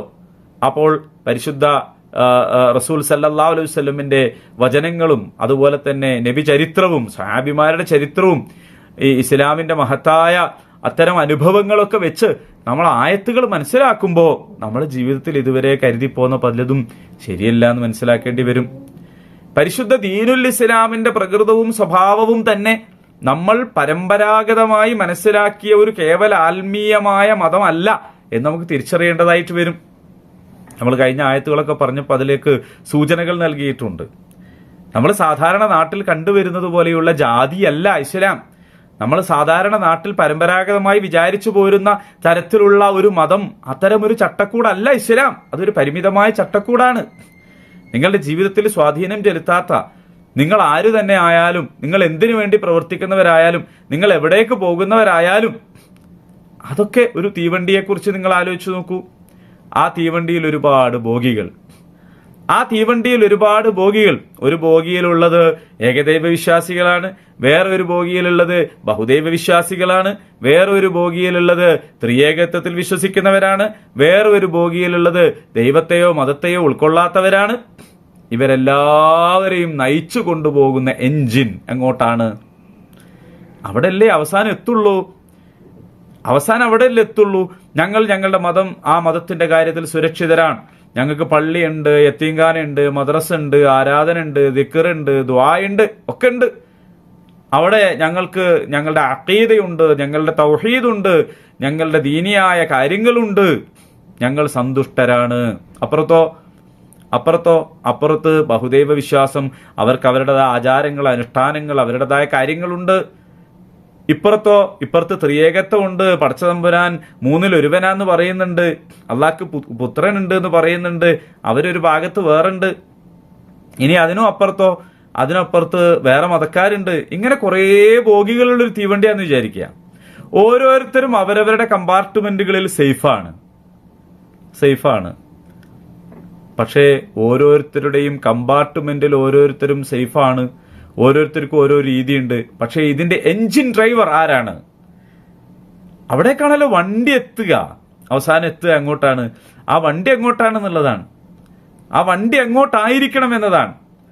അപ്പോ കേവല മതങ്ങളെ സംബന്ധിച്ചിടത്തോളം, നമ്മുടെ നാട്ടിലുള്ള കേവല മതങ്ങളെ സംബന്ധിച്ചിടത്തോളം, അവർക്ക് അവരുടെ കമ്പാർട്ട്മെന്റിൽ അവരുടേതായ ആചാരാനുഷ്ഠാനങ്ങൾക്ക് അവസരം കിട്ടിയാൽ മതി. പക്ഷെ ഇസ്ലാം അങ്ങനെയല്ല. കമ്പാർട്ട്മെന്റിൽ അവസരം കിട്ടിയാൽ പോരാ, അതിന്റെ എൻജിൻ എങ്ങോട്ടായിരിക്കും? അല്ലാഹു യദഉ ഇലാ ദാരിസ്സലാം. അല്ലാഹു തആല നിങ്ങളെ ക്ഷണിക്കുന്നത് എങ്ങോട്ടാണ്? നിങ്ങളുടെ ജീവിതത്തിലെ ഒരു കമ്പാർട്ട്മെന്റിൽ നിങ്ങൾക്ക് ഇസ്ലാം ഉണ്ടാവാൻ വേണ്ടിയിട്ടല്ല. അല്ലാഹു തആല നിങ്ങളെ ക്ഷണിക്കുന്നത് സമാധാന ഭവനത്തിലേക്കാണ്. അതുകൊണ്ട് ജീവിതത്തിന്റെ എൻജിൻ അത് നിയന്ത്രിക്കുന്നിടത്ത് നിങ്ങൾ എത്ര യുദ്ഹിറഹു അലദ്ദീനി കുല്ലി വഹുവല്ലദീ അർസല റസൂലഹു ബിൽ ഹുദാ വദീനിൽ ഹഖ് ലിയുദ്ഹിറഹു അലദ്ദീനി കുല്ലി. റസൂലുള്ളാഹി സ്വല്ലല്ലാഹു അലൈഹി വസല്ലം പറഞ്ഞത് അതിനു വേണ്ടിയിട്ടാണ്. എന്തിനാണ്? ലിയുദ്ഹിറഹു അലദ്ദീനി കുല്ലി, എല്ലാ ദീനിനെയും മേൽ ഈ ദീനിനെ സ്ഥാപിക്കും എന്ന് പറഞ്ഞാൽ ഇതിന്റെ ലക്ഷ്യം എന്താണ്? എങ്ങോട്ടാണ് പോകേണ്ടത്? ഇതിന്റെ എൻജിൻ നിയന്ത്രിക്കുന്നിടത്തേക്കാണ് നിങ്ങൾ വരേണ്ടത്. ജീവിതത്തിന്റെ എൻജിൻ അത് നിയന്ത്രിക്കുന്നിടത്തേക്ക് വരണം. അവിടെ ഇസ്ലാം ഉണ്ടാകണം എന്നതാണ്. അതുകൊണ്ടാണ് ഞാൻ പറഞ്ഞത്, കേവല പരമ്പരാഗതമായ ഒരു മതമല്ല ഇസ്ലാം എന്ന് നമ്മൾ അവിടെ വെച്ച് തിരിച്ചറിയേണ്ടതായിട്ട് വരും. കേവല മതത്തെ സംബന്ധിച്ച് അമ്പലങ്ങളിൽ, ചർച്ചുകളിൽ, ആരാധനാലയങ്ങളിൽ, അതുപോലെ തന്നെ ജീവിതത്തിലെ ആഘോഷങ്ങളിലൊക്കെ അവർക്ക് ഇതുണ്ടെങ്കിൽ മതി, പിന്നെ ജീവിതത്തെ എങ്ങോട്ടും കൊണ്ടുപോകാം. പക്ഷെ നമുക്ക് നമ്മുടെ ജീവിതത്തെ എങ്ങോട്ടും കൊണ്ടുപോകാൻ പറ്റില്ല. ചരിത്രത്തിന്റെ വീക്ഷണത്തിൽ വ്യത്യാസമുണ്ട്. ഇസ്ലാമിന്റെ ചരിത്ര വീക്ഷണം എന്ന് പറയുന്നത് നന്മതിന്മകൾ തമ്മിലുള്ളതാണ്. മറ്റൊന്നിന്റെ ചരിത്ര വീക്ഷണം എന്ന് പറയുന്നത് ഉള്ളവനും ഇല്ലാത്തവനും തമ്മിലുള്ളതാണ്, അല്ലെ? ഇസ്ലാമിന്റെ ലോകാരംഭത്തെക്കുറിച്ചുള്ള വീക്ഷണം അള്ളാഹു പടച്ചതാണ് എന്നതാണ്. വേറെ ചിലതിന്റെ ലോകവീക്ഷണം എന്ന് പറയുന്നത് പരിണാമത്തിലൂടെ കുരങ്ങ മനുഷ്യനായി എന്നതാണ്. അല്ലെങ്കിൽ പരസ്പര വൈരുദ്ധ്യങ്ങളുള്ളത് അതിന്റെ പരസ്പര സംഘർഷത്തിലൂടെ രൂപപ്പെട്ടതാണ് എന്നതാണ്. ഇസ്ലാമിന്റെ സാമ്പത്തിക വീക്ഷണം അൽ മാലു മാലുള്ള, അള്ളാഹിന്റെതാണ് മാൽ എന്നതാണ്. അതിന്റെ കൈകാര്യകർത്തൃത്വം അതിന്റെ താൽക്കാലികമായ കാര്യം മാത്രമാണ് മനുഷ്യനെ ഏൽപ്പിച്ചത് എന്നതാണ്. എന്നാൽ മുതലാളിത്തത്തിന്റെ ഈ സാമ്പത്തിക വീക്ഷണം ആരുടെ കയ്യിലാണോ പൈസ ഉള്ളത് അവന്റേതാണ് എന്നതാണ്. കമ്മ്യൂണിസത്തിന്റെ സാമ്പത്തിക വീക്ഷണം എന്ന് പറയുന്നത് വ്യക്തിക്ക് സ്വകാര്യ സ്വത്തിന് ഉടമസ്ഥാവകാശമില്ല, അത് സ്റ്റേറ്റിന്റേതാണ് എന്നതാണ്. അവിടെ നിന്നാണത് വിതരണം ചെയ്യുക എന്നതാണ്. അപ്പോ ജീവിതത്തിന്റെ എഞ്ചിൻ എന്താണ്? അപ്പൊ ഇസ്ലാം എല്ലാ ബാത്തിലായ ദീനുകളിൽ നിന്നും ഹക്കായ ദീനിലേക്ക് ചാഞ്ഞവൻ, ഇതാണ് ഹനീഫ് എന്ന് പറയുന്നത്. ഇത് നമ്മൾ പരിശുദ്ധ ഖുർആൻ പഠിക്കുമ്പോൾ നമുക്ക് മനസ്സിലാവും. സൂറത്തുൽ ബഖറ പഠിക്കുമ്പോൾ നമുക്ക് മനസ്സിലാവും. പൂർവികരായ സമൂഹം ആ ഒരു അവസ്ഥയിൽ നിന്ന് മാറ്റിയിട്ട് അവരതായ പാരമ്പര്യങ്ങളും അവരതായ വാപ്പപ്പാപ്പമാർ പറഞ്ഞ കാര്യങ്ങളും അവർ കെട്ടിയുണ്ടാക്കിയിട്ടുള്ള സംഗതികളും, ഭക്ഷണ കാര്യത്തിൽ അവരതാണ് ചെയ്തത്. ചിലതിനെ ഹറാമാക്കി, ചിലതിനെ ഹലാലാക്കി. ആരാധനകളിൽ ചിലതവർ സ്വീകരിച്ചു, ചിലതവർ ഒഴിവാക്കി. അവരുടെ ജീവിതത്തിൽ അങ്ങനെ പലതും ചെയ്തു. ആ പലതും ചെയ്തിട്ട് അവർ തകർന്നു പോയെടുത്ത് അല്ലാഹ് പറയാണ് നിങ്ങൾ അങ്ങനെ ആവാൻ പാടില്ല എന്ന് പറയുമ്പോ നമ്മളോട് ചോദിക്കുകയാണ്, ഇതെന്തപ്പാ നിങ്ങളൊരു പുതിയ ദീനുമായിട്ട് വന്നത്? ഇങ്ങനെയാണോ ഇസ്ലാം? ഇതാണോ ഇസ്ലാം? നമ്മൾ ഇത്രയും കാലം കണ്ടത് ഇങ്ങനെയല്ലല്ലോ. നമ്മുടെ മുൻഗാമികളെ നമ്മൾ ഇങ്ങനെയല്ലല്ലോ കണ്ടത്. അവര് ദുനിയാവിൽ പല പണിയെടുത്തിട്ടുണ്ട്, പലതിന്റെയും ആളുകളായിട്ടുണ്ട്, പലതിന്റെയും വക്താക്കളായിട്ടുണ്ട്, അല്ലെ? എന്നിട്ട് അതോടൊപ്പം തന്നെ അവർ മുത്തക്കിങ്ങളായി ജീവിച്ചിട്ടുണ്ട്. ഇങ്ങനെയാണല്ലോ കണ്ടത്. ഇപ്പൊ നിങ്ങൾ പറയാണ് അങ്ങനെ പറ്റൂല, എല്ലാറ്റിനും ഒരേ വഴി അള്ളാഹുവിന്റെ സന്മാർഗം, ജീവിതത്തിൽ ആസകലം ദുഖ്ലു ഫിസിൽ മികാഫ, നിങ്ങൾ പൂർണ്ണമായും അള്ളാഹുവിന് കീഴ്വണങ്ങണം. നിങ്ങളുടെ വ്യക്തി ജീവിതത്തിൽ, കുടുംബ ജീവിതത്തിൽ, രാഷ്ട്രീയ ജീവിതത്തിൽ, നമ്മുടെ സാംസ്കാരികവും സാമ്പത്തികവുമായ ജീവിതത്തിൽ എല്ലാം ഇസ്ലാം വേണം. ഇതെന്താ നിങ്ങൾ പുതിയതായിട്ടൊന്ന് പറയണത്? ഞങ്ങൾ ഇങ്ങനല്ലല്ലോ കണ്ടിട്ടുള്ളത്. മനസ്സിലായോ? ഞങ്ങൾ കണ്ടത് ഇങ്ങനല്ല. ഞങ്ങൾ കണ്ടത് ഒരേ സമയത്ത് തന്നെ മുത്തക്കിയായിട്ട്, മുക്മിനായിട്ട്, ദീനിന്റെ ആളായിട്ട്, പള്ളീന്റെ ആളായിട്ട്, ഏറ്റവും നല്ല ഭക്തനായിട്ട്, ഹജ്ജ് ചെയ്തിട്ട് ഒക്കെ ജീവിക്കുന്ന മനുഷ്യൻ, അതേ സമയത്ത് തന്നെ ഭൗതിക ആദർശങ്ങൾക്ക് വേണ്ടി പണിയെടുക്കുന്ന, എത്ര മനോഹരായിട്ടാണത് പോയത്. അതാണല്ലോ ഞങ്ങളുടെ പാരമ്പര്യം. ആ പാരമ്പര്യത്തിനെതിരാണല്ലോ ഇപ്പൊ നിങ്ങളിത് പറയണത്. അങ്ങനെയല്ല എന്നാണല്ലോ പറയണത്. ജീവിതത്തിൽ ഒരൊറ്റ വഴി എന്നാണല്ലോ നിങ്ങൾ പറയണത്. അതെ, പാരമ്പര്യത്തിനെതിരാണ്. അള്ളാഹു ഇറക്കിയത് എന്ത് എന്നാണ് നിങ്ങൾ നോക്കേണ്ടത്. അള്ളാഹു ഇറക്കിയതിനനുസരിച്ചാണ് പാരമ്പര്യമെങ്കിൽ അത് സിറാത്തുല്ലദീന അൻഅംത അലൈഹിം, അള്ളാഹു അനുഗ്രഹിച്ചവരുടെ മഹത്തായ പാരമ്പര്യമാണ്. അതേസമയത്ത് ഗൈറിൽ മഗ്ളൂബി അലൈഹിം വലദ്ദാല്ലീൻ, അള്ളാഹുവിന്റെ കോപം കിട്ടിയ ആൾക്കാരുണ്ട്, വഴിപഴിച്ചു പോയ ആൾക്കാരുണ്ട്. അവരുടെ പാരമ്പര്യത്തിലാക്കല്ലേ അല്ലാ എന്നാണ് നമ്മൾ ദുആ ചെയ്യുന്നത്. അപ്പൊ അവരുടെ പാരമ്പര്യത്തിലാക്കല്ലേ അല്ലാ, ശപിക്കപ്പെട്ടവരുടെ, പിഴച്ചുപോയവരുടെ പാരമ്പര്യത്തിലാക്കല്ലേ അല്ലാ എന്ന് നമ്മൾ ദുആ ചെയ്യുമ്പോൾ നമുക്ക് നല്ല യഖീന് വേണം. നമ്മളിപ്പോൾ എവിടെ ഉള്ളത്? നമ്മൾ എന്താ പരിശോധിക്കുക? നമ്മൾ ശൈത്താന്റെ കാലടികൾ പിന്തുടർന്ന് പോവാണോ ചെയ്യുന്നത്? ശൈത്താൻ ഒരിക്കലും നിസ്കരിച്ച് ശീലമുള്ള ഒരാളോട് നിസ്കരിക്കണ്ടെന്ന് പറയൂലല്ലോ. ശൈത്താൻ എന്താ ബുദ്ധിയില്ലേ? ശൈത്താൻ ഒരിക്കലും നിസ്കരിക്കുന്ന ആളോട് നിസ്കരിക്കണ്ടെന്ന് പറയില്ല. കുറച്ചേണ്ട് നിസ്കരിക്കാന്നേ പറയുള്ളൂ. നിസ്കാരത്തിൽ നിന്ന് ജീവിതത്തെ ശുദ്ധീകരിക്കുന്നതിനെ മാറ്റി നിർത്തുകയാണ് ചെയ്യുക. നിസ്കാരത്തിന്റെ പ്രചോദനം എന്തെന്നുള്ളിടത്താണ് ഇടപെടുക. നിസ്കാരത്തിന്റെ ഫലം കിട്ടാതിരിക്കാനാണ് പണിയെടുക്കുക, അല്ലേ? അപ്പൊ അതുകൊണ്ട് നിങ്ങൾ എന്ത് ചെയ്യരുത്? ശൈത്താന്റെ കാലടികളെ പിന്തുടരരുത്. നിങ്ങൾ അള്ളാഹു ഇറക്കിയത് അനുസരിച്ചുകൊണ്ട് ജീവിക്കണം. അള്ളാഹിന്റെ കിതാബിൽ നോക്കണം. അത് മതിയല്ലോ മനുഷ്യന്. ഒരു സാധനം നമ്മൾ വീട്ടിലുണ്ടെങ്കിൽ പിന്നെ അത് നമ്മൾ കടം വാങ്ങാൻ പോവോ? നമ്മുടെ കയ്യിൽ നമുക്ക് ആവശ്യമുള്ളൊരു സാധനം ഉണ്ടെങ്കിൽ പിന്നെ നമ്മൾ മറ്റുള്ളവന്റെ മുമ്പിൽ കൈ നീട്ടാൻ പോവോ? നമ്മളുടെ ജീവിത ആവശ്യങ്ങൾക്ക് മതിയായത് നമ്മളുടെ മുമ്പിൽ ഉണ്ടെങ്കിൽ പിന്നെ റോട്ടിൽ നമ്മൾ ടവല് വിരിച്ചിട്ട് യാചിക്കാനിരിക്കുവോ? അങ്ങനെയാണെങ്കിൽ അത് എന്തുമാത്രം വലിയ നാണം കെട്ട ഏർപ്പാടാണ്. നിങ്ങൾ ആലോചിച്ച് നോക്കൂ, നമ്മുടെ ജീവിതത്തിന്റെ എല്ലാ മേഖലകളിലും ശുദ്ധീകരണം നടത്താൻ ആവശ്യമായതുണ്ടല്ലോ ഈ കിതാബിൽ. സാമ്പത്തികവും രാഷ്ട്രീയവും മതപരവും വ്യക്തിപരവും കുടുംബപരവും എല്ലാറ്റിനും മതിയായത് നമ്മുടെ കയ്യിലുണ്ടെങ്കിൽ അത് ഓതി മടക്കി വെച്ചിട്ട് നമ്മൾ മറ്റുള്ളതിന്റെ പിന്നാലെ നമ്മുടെ വിമോചനത്തിന് നിങ്ങൾ എന്തെങ്കിലും കാണിച്ചു തരൂ എന്ന് പറഞ്ഞിട്ട് എങ്ങനെയാ പോണത്? അപ്പൊ നമ്മൾ പറയാം കാലം മാറിയിട്ടുണ്ട്, പണ്ടത്തെ പോലെ അല്ല നമ്മുടെ രാജ്യത്തിന്റെ അവസ്ഥ. ഇതൊന്നും അള്ളാഹ്ക്ക് അറിയില്ലേ? നഊദു ബില്ലാ, അള്ളാഹുവിന് ഇത് അറിയില്ലേ? അള്ളാഹുവിന്റെ റസൂൽ സല്ലല്ലാഹു അലൈഹി വസല്ലം വമാ യന്തിഖു അനിൽ ഹവാ ഇൻ ഹുവ ഇല്ലാ വഹ്യും യൂഹാ, റസൂലുള്ളാഹി സ്വല്ലല്ലാഹു അലൈഹി വസല്ലം ആ 6-ാം നൂറ്റാണ്ടില് അല്ലെ ജീവിച്ചു മരിച്ചുപോയ ഒരു കേവല മനുഷ്യനെന്നാണോ നിങ്ങൾ വിചാരിക്കുന്നത്? അല്ല. റസൂലുള്ളാഹി സ്വല്ലല്ലാഹു അലൈഹി വസല്ലം അന്നത്തെ കാലത്തെ പ്രശ്നങ്ങളെ കുറിച്ച് പഠിച്ചിട്ട് അതിന് സ്വന്തമായി പരിഹാരം സ്വന്തം ബുദ്ധിയിൽ നിന്ന് പറഞ്ഞതാണെന്നാണോ നിങ്ങൾ വിചാരിക്കുന്നത്? ഭൂതവും വർത്തമാനവും ഭാവിയും എല്ലാം അറിയുന്ന, എല്ലാം പടച്ച റബ്ബിന്റെ വഹി അനുസരിച്ചേ റസൂലുള്ളാഹി സ്വല്ലല്ലാഹു അലൈഹി വസല്ലം സംസാരിച്ചിട്ടുള്ളൂ. അപ്പൊ റസൂലുള്ളാഹി സ്വല്ലല്ലാഹു അലൈഹി വസല്ലം ഒരു നല്ല മനുഷ്യനാണെന്ന് മാത്രമല്ല വഹിയുള്ള മനുഷ്യനാണ്. അതുകൊണ്ട് എല്ലാ കാലത്തേക്കും മനുഷ്യൻ എങ്ങനെ ജീവിക്കണമെന്ന്, വിജയിക്കണമെന്ന്, മനുഷ്യന്റെ വിജയത്തിന്റെ വഴി എന്ത് എന്ന് റസൂലുള്ളാഹി സ്വല്ലല്ലാഹു അലൈഹി വസല്ലം പഠിപ്പിച്ചു തന്നിട്ടുണ്ട്. ഖുർആൻ പറഞ്ഞു തന്നിട്ടുണ്ട്. അടിസ്ഥാനങ്ങൾ ഖുർആനിലുണ്ട്, വിശദീകരണങ്ങൾ ഹദീസിലുണ്ട്. അതനുസരിച്ചുകൊണ്ട് നമ്മൾ ജീവിക്കണം. അങ്ങനെ ജീവിക്കുമ്പോൾ കഴിഞ്ഞുപോയ ആൾക്കാർ ചെയ്തതുപോലെ ചെയ്യുക എന്ന് പറയാൻ പാടില്ല. നമ്മൾ പുതിയ വഴിയിലൂടെ പോകണം. പുതിയ വഴിയാണെങ്കിൽ, പുതിയ വഴിയിലൂടെ പോയാലാണ് ലക്ഷ്യത്തിലെത്തുമെങ്കിൽ പുതിയ വഴിയിലൂടെ പോകണം. നമുക്ക് വഴികാട്ടി ആരാ? നമുക്ക് വഴികാട്ടി ഖുർആനാണ്. ഇനി നിങ്ങൾ ആലോചിച്ച് നോക്കൂ, ഈ പാരമ്പര്യവാദമൊക്കെ പറയുക ദീനിന്റെ കാര്യത്തിലല്ലേ? ജീവിതത്തിലെ സംസ്കാരത്തിന്റെ കാര്യത്തിലല്ലേ? നമ്മുടെ ആഘോഷത്തിന്റെ കാര്യത്തിലല്ലേ? ആരാധനയുടെ കാര്യത്തിലല്ലേ? ജീവിത വ്യവസ്ഥ ഇത് തെരഞ്ഞെടുക്കണം എന്നുള്ള വിഷയത്തിലല്ലേ?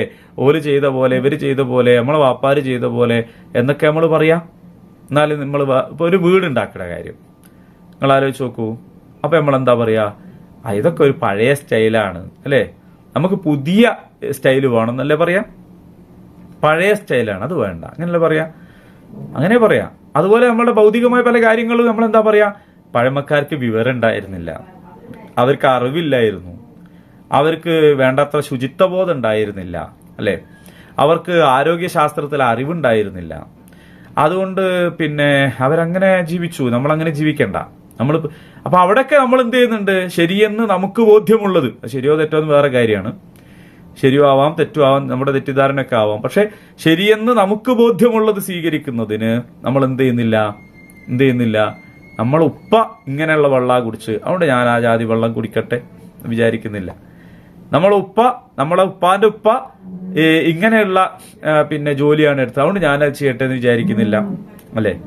എന്റെ ഉപ്പാന്റെ ഉപ്പ ഇന്ന ഭക്ഷണം കഴിച്ച് അതുകൊണ്ട് ഞാനത് കഴിക്കട്ടെ എന്ന് വിചാരിക്കുന്നില്ല. അവിടെയൊക്കെ നമ്മൾ എന്ത് ചെയ്യുന്നു? നമ്മൾ ഹെൽത്തി ഫ്രണ്ട്ലി ആയിട്ടുള്ള നമുക്ക് നമ്മുടെ ശരീരത്തിന് പറ്റുന്ന, നമ്മുടെ ആരോഗ്യത്തിന് പറ്റുന്ന, നമ്മുടെ പുതിയ കാലത്ത് യോജിച്ച, നമ്മൾ പുതിയ കണ്ടുപിടുത്തങ്ങളും പുതിയ കാര്യങ്ങൾക്കനുസരിച്ച് നമ്മൾ മാറുന്നുണ്ട്, നമ്മൾ പുതിയത് സ്വീകരിക്കുന്നുണ്ട്. അവിടെ നമുക്ക് പ്രശ്നമല്ല. അതേസമയത്ത് ആരാധനയെ കുറിച്ച് പറയുമ്പോൾ പ്രശ്നമാണ്. അത് പണ്ടുള്ളവർ ചെയ്ത പോലെ. ദീന് എന്ന് പറയുന്നത് കേവല മതമല്ല, അത് ജീവിത വ്യവസ്ഥയാണ്. ദീൻ എന്ന് പറയുന്നത് വേറെ തന്നെ ഒരു സംഗതിയാണ്. അള്ളാഹു അത് പൂർണ്ണമാക്കി തന്നിട്ടുണ്ട്. അത് പറയുമ്പോൾ അങ്ങനെയല്ലോ മറ്റേ ആള് ചെയ്തത്, മറ്റേ പണ്ഡിതൻ ഇങ്ങനെയല്ലേ പറഞ്ഞത്, അയാൾ അങ്ങനെയല്ലേ പോയത് എന്ന് ചോദിക്കുകയാണ്. നമ്മളെ പാപ്പമാര് കാക്കക്കാരണന്മാരും നമ്മളെ മുൻഗാമികൾ അങ്ങനെയല്ലല്ലോ എന്ന് വിചാരിക്കുകയാണ്. അവിടെയാണ് അള്ളാഹു സുബ്ഹാനഹു വ തആല വളരെ കൃത്യമായിട്ടുള്ള ചോദ്യം, അവലൗ കാന ആബാഉഹും ലാ യഖിലൂന ശൈആ, അവരൊന്നും ചിന്തിക്കാതെ പോയതാണെങ്കിലോ, അവർ ഖുർആൻ ഓതിയിട്ട് അവർക്കത് മനസ്സിലായിട്ടില്ല എന്നാണെങ്കിലോ, അല്ലേ, അവർ ഖുർആനിനെ കേവലം ഓതി തീർക്കേണ്ട കിതാബായി പിന്നെ മനസ്സിലാക്കിയതാണെങ്കിലോ, അവർ അള്ളാഹുവിന്റെ ദീനിനെ ആരാധനാ രംഗത്ത് പരിമിതപ്പെടുത്തി മനസ്സിലാക്കിയതാണെങ്കിലോ, അല്ലെ, അവർ നയിക്കപ്പെട്ട ഒരു കാലത്ത് അവർക്ക് കൂടുതൽ പഠിക്കാനും മനസ്സിലാക്കാനും കഴിയാത്തത് കൊണ്ട് അവരിതിനെ ഒരു ദിക്ർ ദുആ മന്ത്രങ്ങളുടെ ഒരു പൂജാപാട്ടുകളുടെ ഒരു സംഗതിയായി മനസ്സിലാക്കിയതാണെങ്കിലോ, വലാ യഹ്തദൂൻ, അവർ യഥാർത്ഥത്തിൽ സന്മാർഗം പ്രാപിച്ചിട്ടില്ലാത്തവരാണെങ്കിലോ, നിങ്ങൾ എന്ത് ചെയ്യരുത്? നിങ്ങളും അതിൽ പെട്ടുപോട്ടെ എന്നാണോ വിചാരിക്കേണ്ടത്? നിങ്ങളും അതിന്റെ ഭാഗമാവട്ടെ എന്നാണോ വിചാരിക്കേണ്ടത്? അള്ളാഹു വളരെ കണിശമായ ചോദ്യമാണ് ചോദിക്കുന്നത്. അതിന് മുമ്പ് പറഞ്ഞിട്ടുണ്ട് നേതാക്കന്മാരെ നമ്മൾ സൂക്ഷിക്കേണ്ട കാര്യം പറഞ്ഞിട്ടുണ്ട് അല്ലേ. പിന്നീട് കാഫിരീങ്ങളുടെ ഉദാഹരണം എന്ത് എന്നാണ് പറയുന്നത്. അപ്പൊ ഇവിടെ ആരെക്കുറിച്ചാ പറയുന്നത്?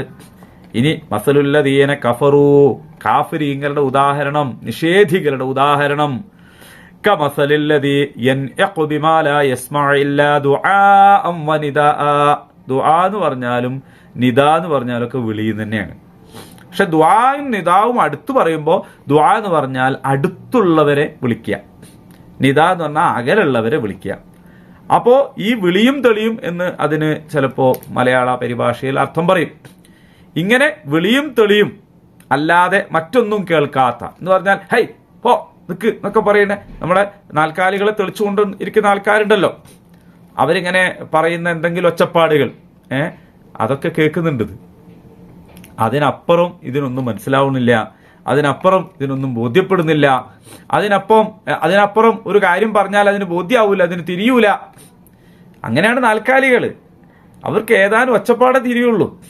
നിൽക്കാൻ പറഞ്ഞാൽ നിൽക്കുന്നുണ്ട്, പോകാൻ പറഞ്ഞാൽ പോകുന്നുണ്ട്, നിൽക്കാൻ പറഞ്ഞാൽ നിന്നിട്ട് കുറച്ച് കഴിഞ്ഞാൽ അത് സ്വന്തം തീരുമാനം എടുത്ത് പിന്നെയും പോകുന്നുണ്ട്. അപ്പോൾ ആട്ടിത്തെളിക്കുന്ന ആളുകൾ പിന്നെയും ശബ്ദം ഉണ്ടാക്കുമ്പോൾ അതവിടെ തന്നെ നിൽക്കുന്നുണ്ട്, അല്ലേ? അങ്ങനെയുണ്ട്. പക്ഷെ അതിനപ്പുറം അവർക്കൊന്നും തിരിയൂല.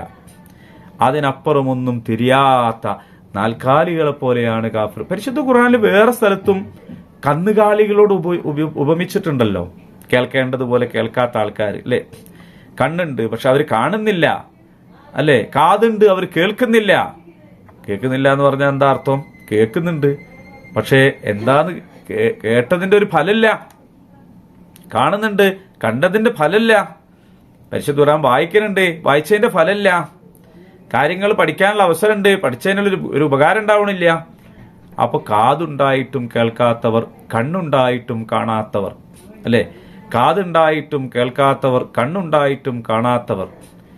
അതേപോലെ തന്നെ അവർക്ക് ഹൃദയമുണ്ട്, ലാ യഫ്ഖഹൂന ബിഹാ, അതുകൊണ്ട് അവർ ചിന്തിക്കുന്നില്ല, അവർ ഹൃദ്യസ്ഥമാക്കുന്നില്ല, അവർ കാര്യങ്ങൾ ഉൾക്കൊള്ളുന്നില്ല. വെളിയിലെ പുറത്ത് വെള്ളം ഒഴിച്ച പോലെ, ചേമ്പിന്റെ ഇലയിൽ വെള്ളം ഒഴിച്ചാൽ എന്താണ്? അതങ്ങ് വെച്ചു പോകും, പിന്നെ വെള്ളം ഒഴിച്ച പോലെ തന്നെ ഉണ്ടാവൂല. ഇതുപോലെ കാര്യങ്ങളൊന്നും മനസ്സിലാക്കാനോ ചിന്തിക്കാനോ ഒന്നും മെനക്കെടാതെ അവരിങ്ങനെ ഒരു ഒച്ച കേട്ടതുപോലെ, അല്ലേ? ഇങ്ങനെ ഇങ്ങനെ പറഞ്ഞുകൊണ്ടിരിക്കുമ്പോൾ എപ്പോഴാണോ ഇമാമിന് പിന്നെ ശ്വാസം നിൽക്കുക, അപ്പൊ ആമീൻ പറയും.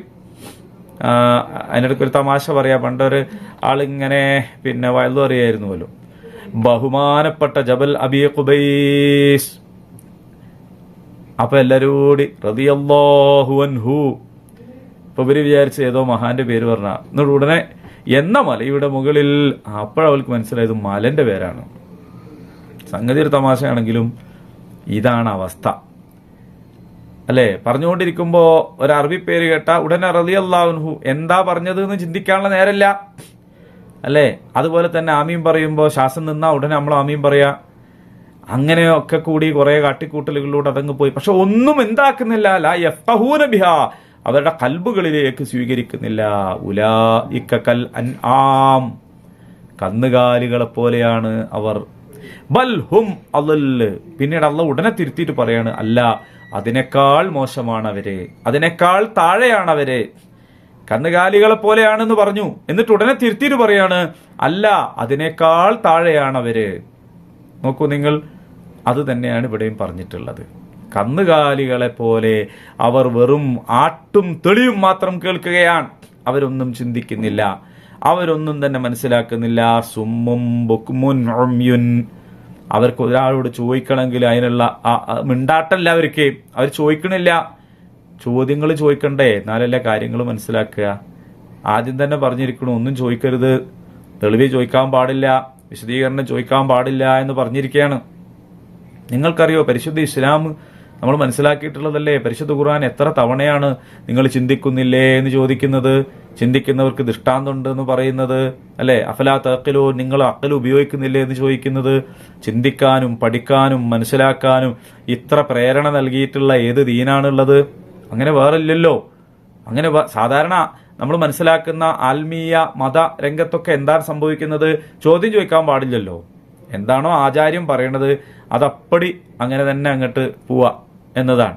ഇവിടെ എങ്ങനെയാണെന്നാ പറയാ, ഇവിടെ എങ്ങനെയാണ്, അല്ലെങ്കിൽ ഇവിടുത്തെ ഒരു രീതി ഇങ്ങനെയാണ്, ഇവിടുത്തെ ആരാധന ഇങ്ങനെയാണല്ലോ പറയാ. ചോദ്യമല്ലല്ലോ, അതേ സമയത്ത് നിങ്ങൾ ആലോചിച്ച് നോക്കൂ, പരിശുദ്ധ ഇസ്ലാമിൽ റസൂലുള്ളാഹി സ്വല്ലല്ലാഹു അലൈഹി വസല്ലമയോട് ചോദിച്ചിട്ടുണ്ട്, ബദറിന്റെ തലേന്ന് ചോദിച്ചില്ലേ, അള്ളാന്റെ റസൂലെ ഇവിടെ തന്നെ നിൽക്കണമെന്ന് അള്ളാന്റെ കൽപ്പനയാണോ, മാറ്റാൻ പറ്റുമോ? അള്ളാന്റെ കൽപ്പനയാണ്, മാറ്റാൻ പറ്റൂല പറഞ്ഞാൽ അവരതനുസരിക്കും. പക്ഷെ ആ ചോദ്യം അവിടെ ബാക്കിയുണ്ട്. അപ്പൊ റസൂൽ പറഞ്ഞു, അല്ല, ഇതെന്റെ ഒരു അഭിപ്രായം, മാറ്റാം, എന്നാ പിന്നെ അപ്പുറത്ത് നിൽക്കട്ടോ. റസൂൽ സല്ലല്ലാഹു അലൈഹി വസല്ലം അത് പ്രോത്സാഹിപ്പിച്ചില്ലേ, അത് അംഗീകരിച്ചില്ലേ? ഉമർ റളിയല്ലാഹു അൻഹു ഖുതുബ നടത്തിക്കൊണ്ടിരിക്കുമ്പോൾ പെണ്ണ് എണീറ്റ് നിന്നിട്ട് ചോദിച്ചില്ലേ, മഹർ കൂടുന്നതിനെ കുറിച്ചൊക്കെ പറഞ്ഞപ്പോ അത് കുറയ്ക്കണം എന്നുള്ള നിലക്ക് സംസാരിച്ചപ്പോ പറഞ്ഞില്ലേ, അള്ളാഹുവിന്റെ ദീന് ഞങ്ങൾക്ക് അനുവദിച്ചു തന്നത് കുറയ്ക്കാൻ ആരാണ് ഉമറെ? അപ്പോ ഉമറിന് തെറ്റി, പെണ്ണ് പറഞ്ഞതാണ് ശരി. അപ്പൊ ചോദിക്കണം ഇത് ശരിക്കും എവിടെ ഉള്ളതാ? നിങ്ങൾ ഈ പറഞ്ഞുകൊണ്ടിരിക്കുന്ന സംഗതി ഖുർആനിലുണ്ടോ, ഹദീസിലുണ്ടോ? എന്താണ് അതിന്റെ പ്രമാണം? എന്താണ് അതിന്റെ തെളിവ്? എവിടെയാണ് അള്ളാഹു ഇറക്കി തന്നതാണ് പിൻപറ്റേണ്ടത്? അള്ളാഹു ഇറക്കി തന്നിട്ട് എവിടെയാണത് ഉള്ളത്? ചോദിക്കണം. ചോദിക്കാത്തവനെ പറ്റിയാണ് എന്ത് പറയണത്? അവന് ഊമയാണ് എന്ന് പറയുന്നത്, ഊമയാണ് അവൻ എന്ന് പറയുന്നത്. അതുപോലെ എന്താണ്, കേൾക്കണം, അള്ളാഹുവിന്റെ ഖുർആൻ കലാം കേൾക്കണം, അള്ളാഹുവിന്റെ ആയത്തുകൾ കേൾക്കണം. കേൾക്കുക എന്ന് പറഞ്ഞാൽ വെറുതെ ഒരു നാൽക്കാലികൾ കേൾക്കണം. നമ്മളീ പറയണതെല്ലാം നാൽക്കാലികളും കേൾക്കുന്നുണ്ട്, പക്ഷെ അവർക്ക് ഇതൊന്നും തിരിയിടില്ല. അവരൊരു ഒച്ചയായിട്ടാണ് കേൾക്കുന്നത്. നിങ്ങൾ പിന്നെ പുറം ലോകത്ത് എവിടെയെങ്കിലും സഞ്ചരിക്കുകയാണെങ്കിൽ ഏതെങ്കിലുമൊക്കെ ഭാഷ ഉണ്ടാവും. ഇപ്പോൾ നമ്മുടെ നാട്ടിൽ തന്നെ ചില നാടോടികളൊക്കെ കൊങ്ങിണി, തുളു പോലെയുള്ള ഭാഷകൾ സംസാരിക്കും. നമ്മളെടുത്ത് നിന്നിട്ട് സംസാരിക്കുകയാണെങ്കിൽ നമ്മളൊരു ഒച്ച മാത്രമേ കേൾക്കുക, എന്തൊക്കെയോ ഇങ്ങനെ ഗിറുഗിറുന്ന് കേൾക്കുക എന്നല്ലാണ്ട് നമുക്കൊന്നും മനസ്സിലാവണില്ല, അല്ലേ? നമ്മളെ ഭാഷയാണെങ്കിൽ നമുക്ക് മനസ്സിലാവുക, അല്ലെങ്കിലോ എന്തോ ഒരു ഒച്ച മാത്രമാണ്. ഇതുപോലെ ഒച്ച മാത്രമാണ് കന്നുകാലികൾ കേൾക്കുന്നത്, അല്ലാതെ അതിൽ നിന്നൊരു പ്രയോജനവുമില്ല. ഒന്നും കാണുന്നുമില്ല, കേൾക്കുന്നുമില്ല, ചോദിക്കുന്നുമില്ല.